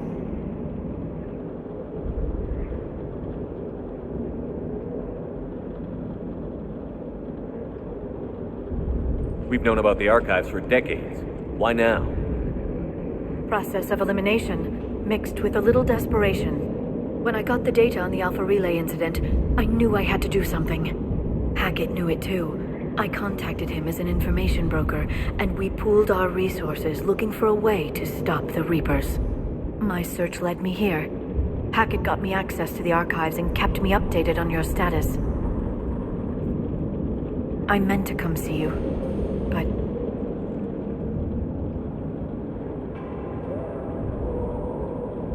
would have liked that. But under the circumstances, I think I can forgive you. You're too kind.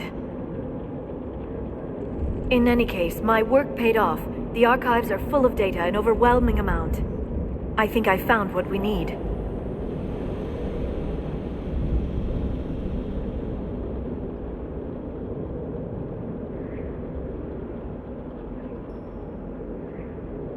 Sounds like this weapon might be our best chance to blow the Reapers to hell.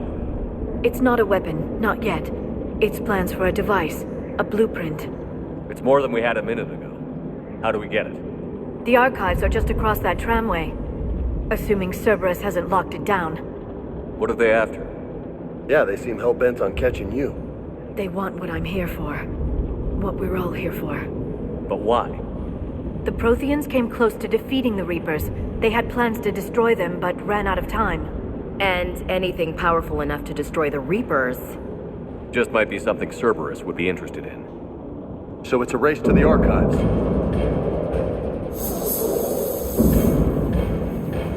We've got company. Bring it on. Not this time, James. What? Get back to the shuttle. If Cerberus beats us to the archives, I need you covering the exits. But... Now, Lieutenant.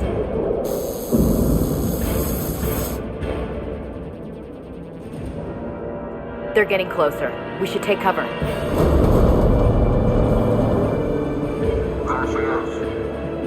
Looks like they found us.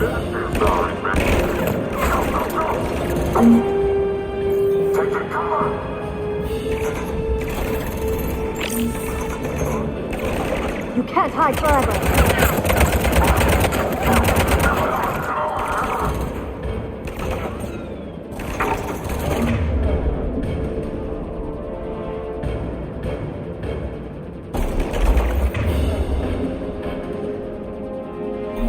You're going to need more than guns to finish them, Shepard.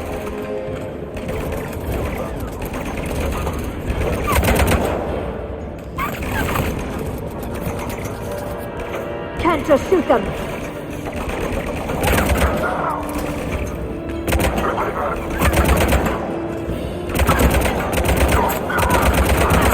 You can't hide forever.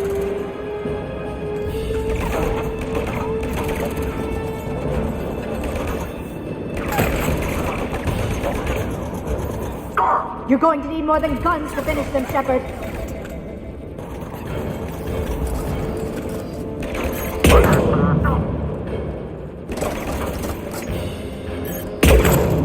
Can't just shoot them.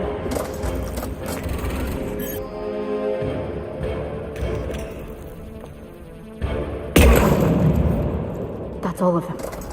Good. Let's find a way up.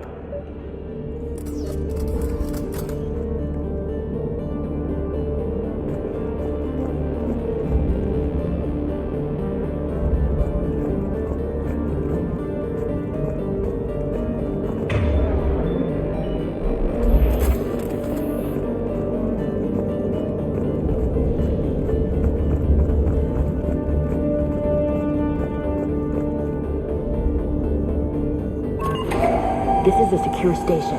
How did Cerberus get in? Not sure. 1 minute we were getting reports of the Reaper invasion. The next, there was chaos. Didn't even realize it was Cerberus at first. Could they be working with the Reapers? Doubtful. But I suppose anything's possible.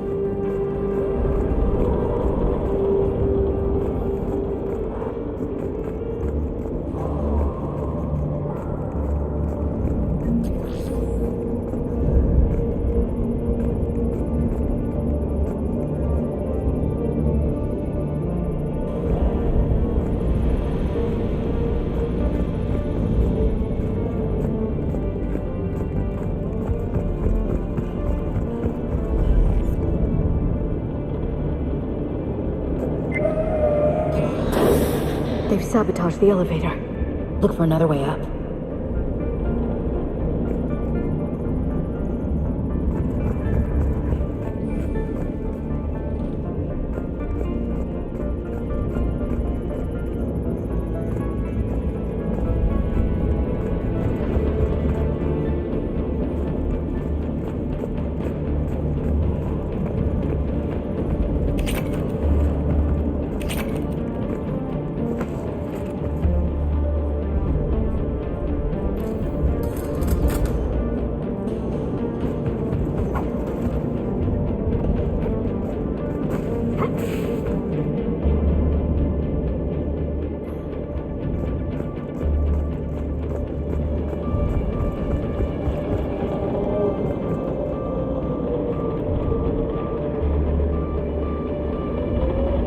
Understood.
We'll need access to the pedway. Controls should be nearby.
try.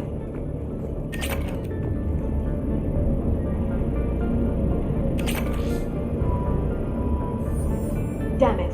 Security's been tampered with.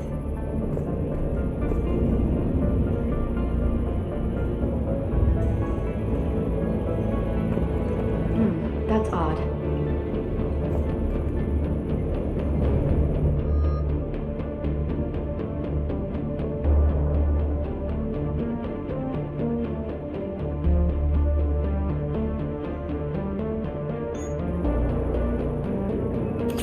What the?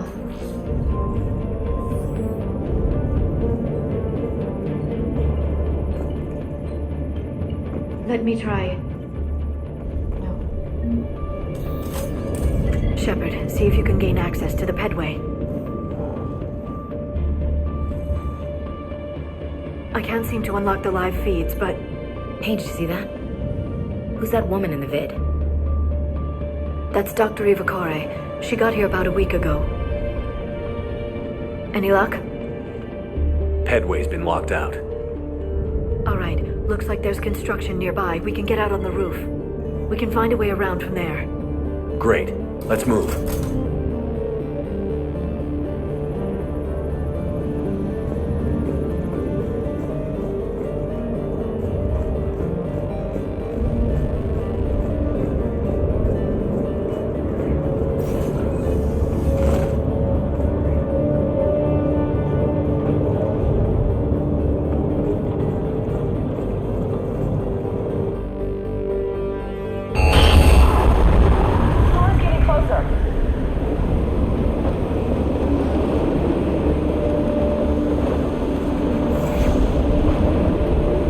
What the hell? Looks like the Alliance is still putting up a fight. That tram heads to the archives.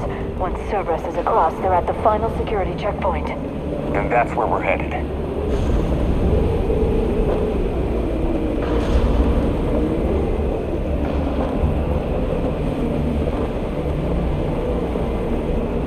Commander, you read me? Barely. Storm's causing interference. Yeah, tell me about it. I've lost contact with the Normandy. What's your position? I didn't read that. James, repeat. Damn it. That storm's going to be in here very soon. Yeah, I think it's already here. Good point.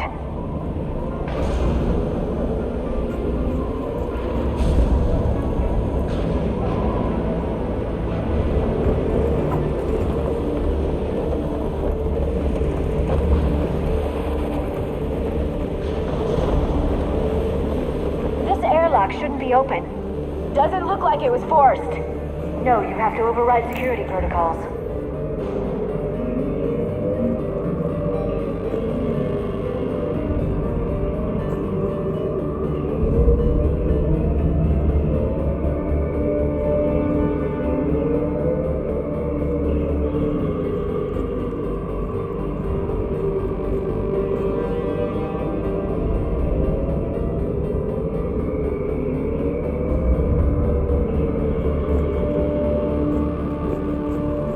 Vented the air from this room while they were still here.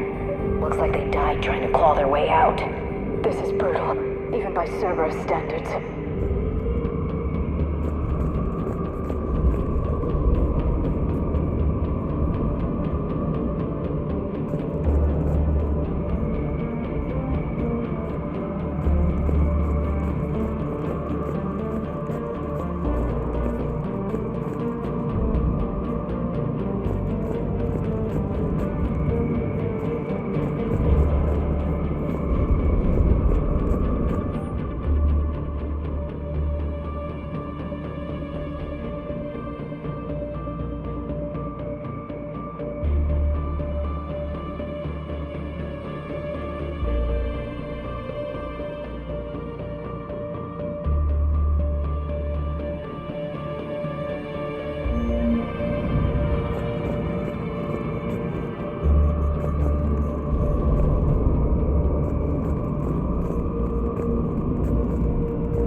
There's an Alliance force in here somewhere. We need to keep them away from the core. Check the next room. It's dark in there.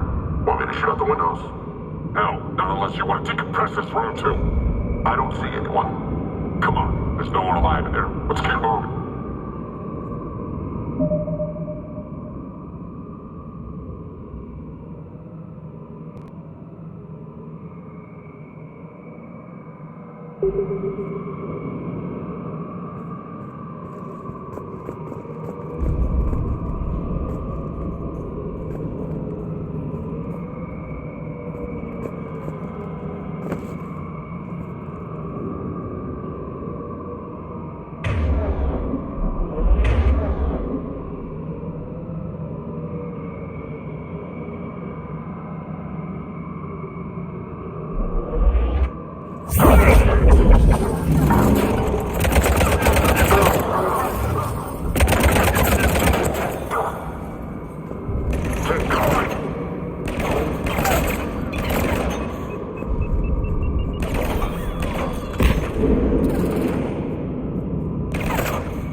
We need to pressurize the room first.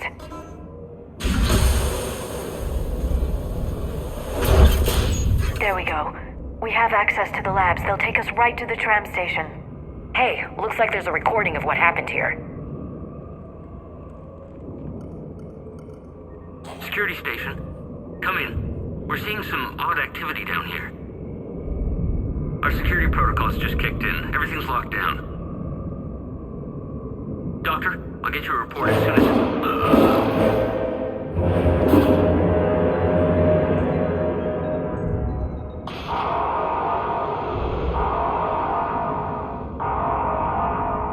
I guess we know how Cerberus got in. I should have realized it when I met her. I was just so focused on finding a way to stop the Reapers. Stopping the Reapers is the only thing we should be focused on. It's not your fault. But what if we're wrong? What if there's no way to stop them? What if these are our last days and we spend them scurrying around trying to solve a problem we can't fix? Liara. I know. I shouldn't think that way. I don't know how you do it. You've always stayed focused, even in the worst situations.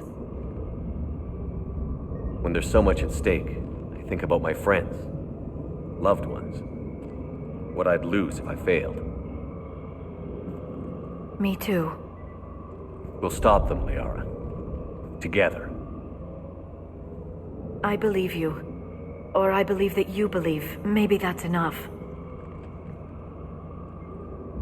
Okay, doors open. We can get to the labs and tram station through there. Good. Let's move.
What's that smell?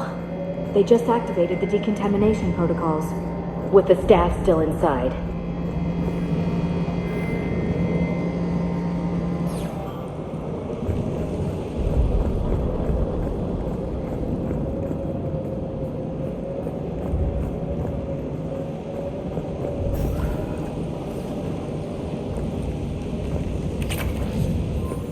This is where they studied the various relics unearthed here.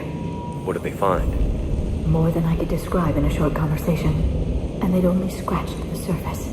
There are vaults filled with Prothean data troves that have never been studied.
That's the tram line. Takes us right to the archives. No doubt Cerberus has it locked down. Hopefully we can override it at the security station. It's just through here.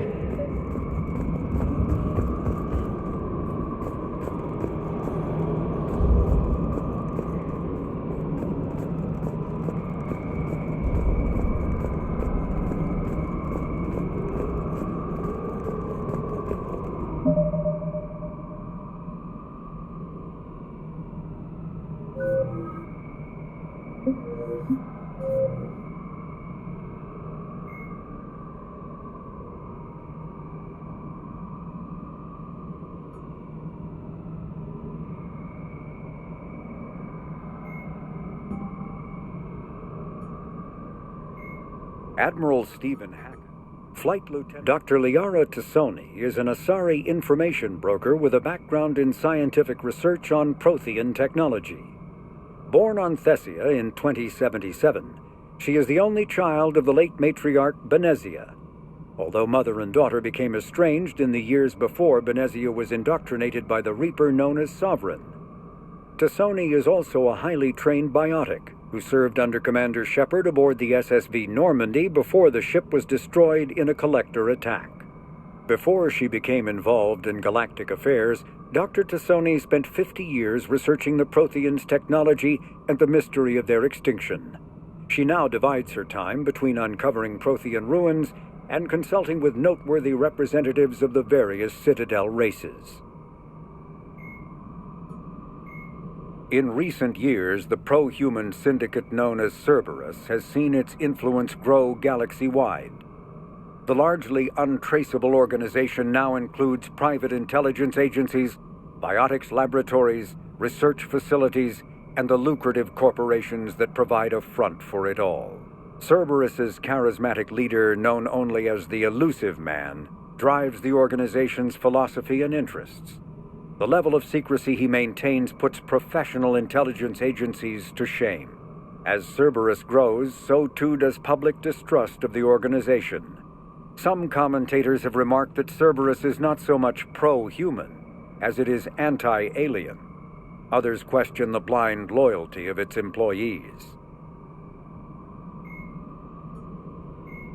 Cerberus, originally created to covertly insert Alliance Marines into hostile environments, the UT-47 shuttle has since been sold to allies, recovered by enemies, and had its specifications stolen by spies. In one form or another, this durable transport is now used in all corners of the galaxy. A-model Kodiaks feature a front-mounted mass accelerator cannon that can be used in an anti-vehicular role. Since the shuttle lacks proper gun ports, soldiers often open the side hatch to fire on enemies. This is discouraged in Alliance manuals since it exposes the interior to return fire. Flying the 47A during atmospheric combat requires considerable skill. The pilot must reduce the vehicle's mass for speed and handling while maintaining enough mass to resist recoil, incoming fire, and inclement weather. More than one pilot has overstressed the Kodiak's field generator and ended up on the battlefield instead of above it.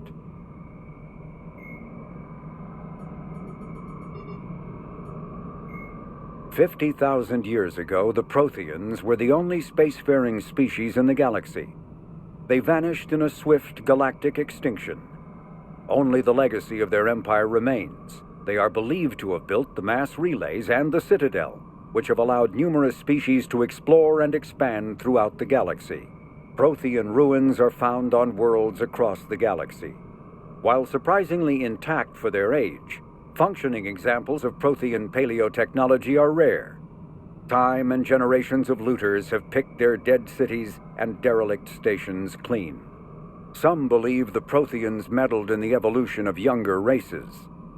The Hanar homeworld of Kaszások, for example, shows clear evidence of former Prothean occupation. The presence of a former Prothean observation post on Mars has caused a rebirth of interventionary evolutionists among humans. These individuals believe the god myths of ancient civilizations are misremembered encounters with aliens.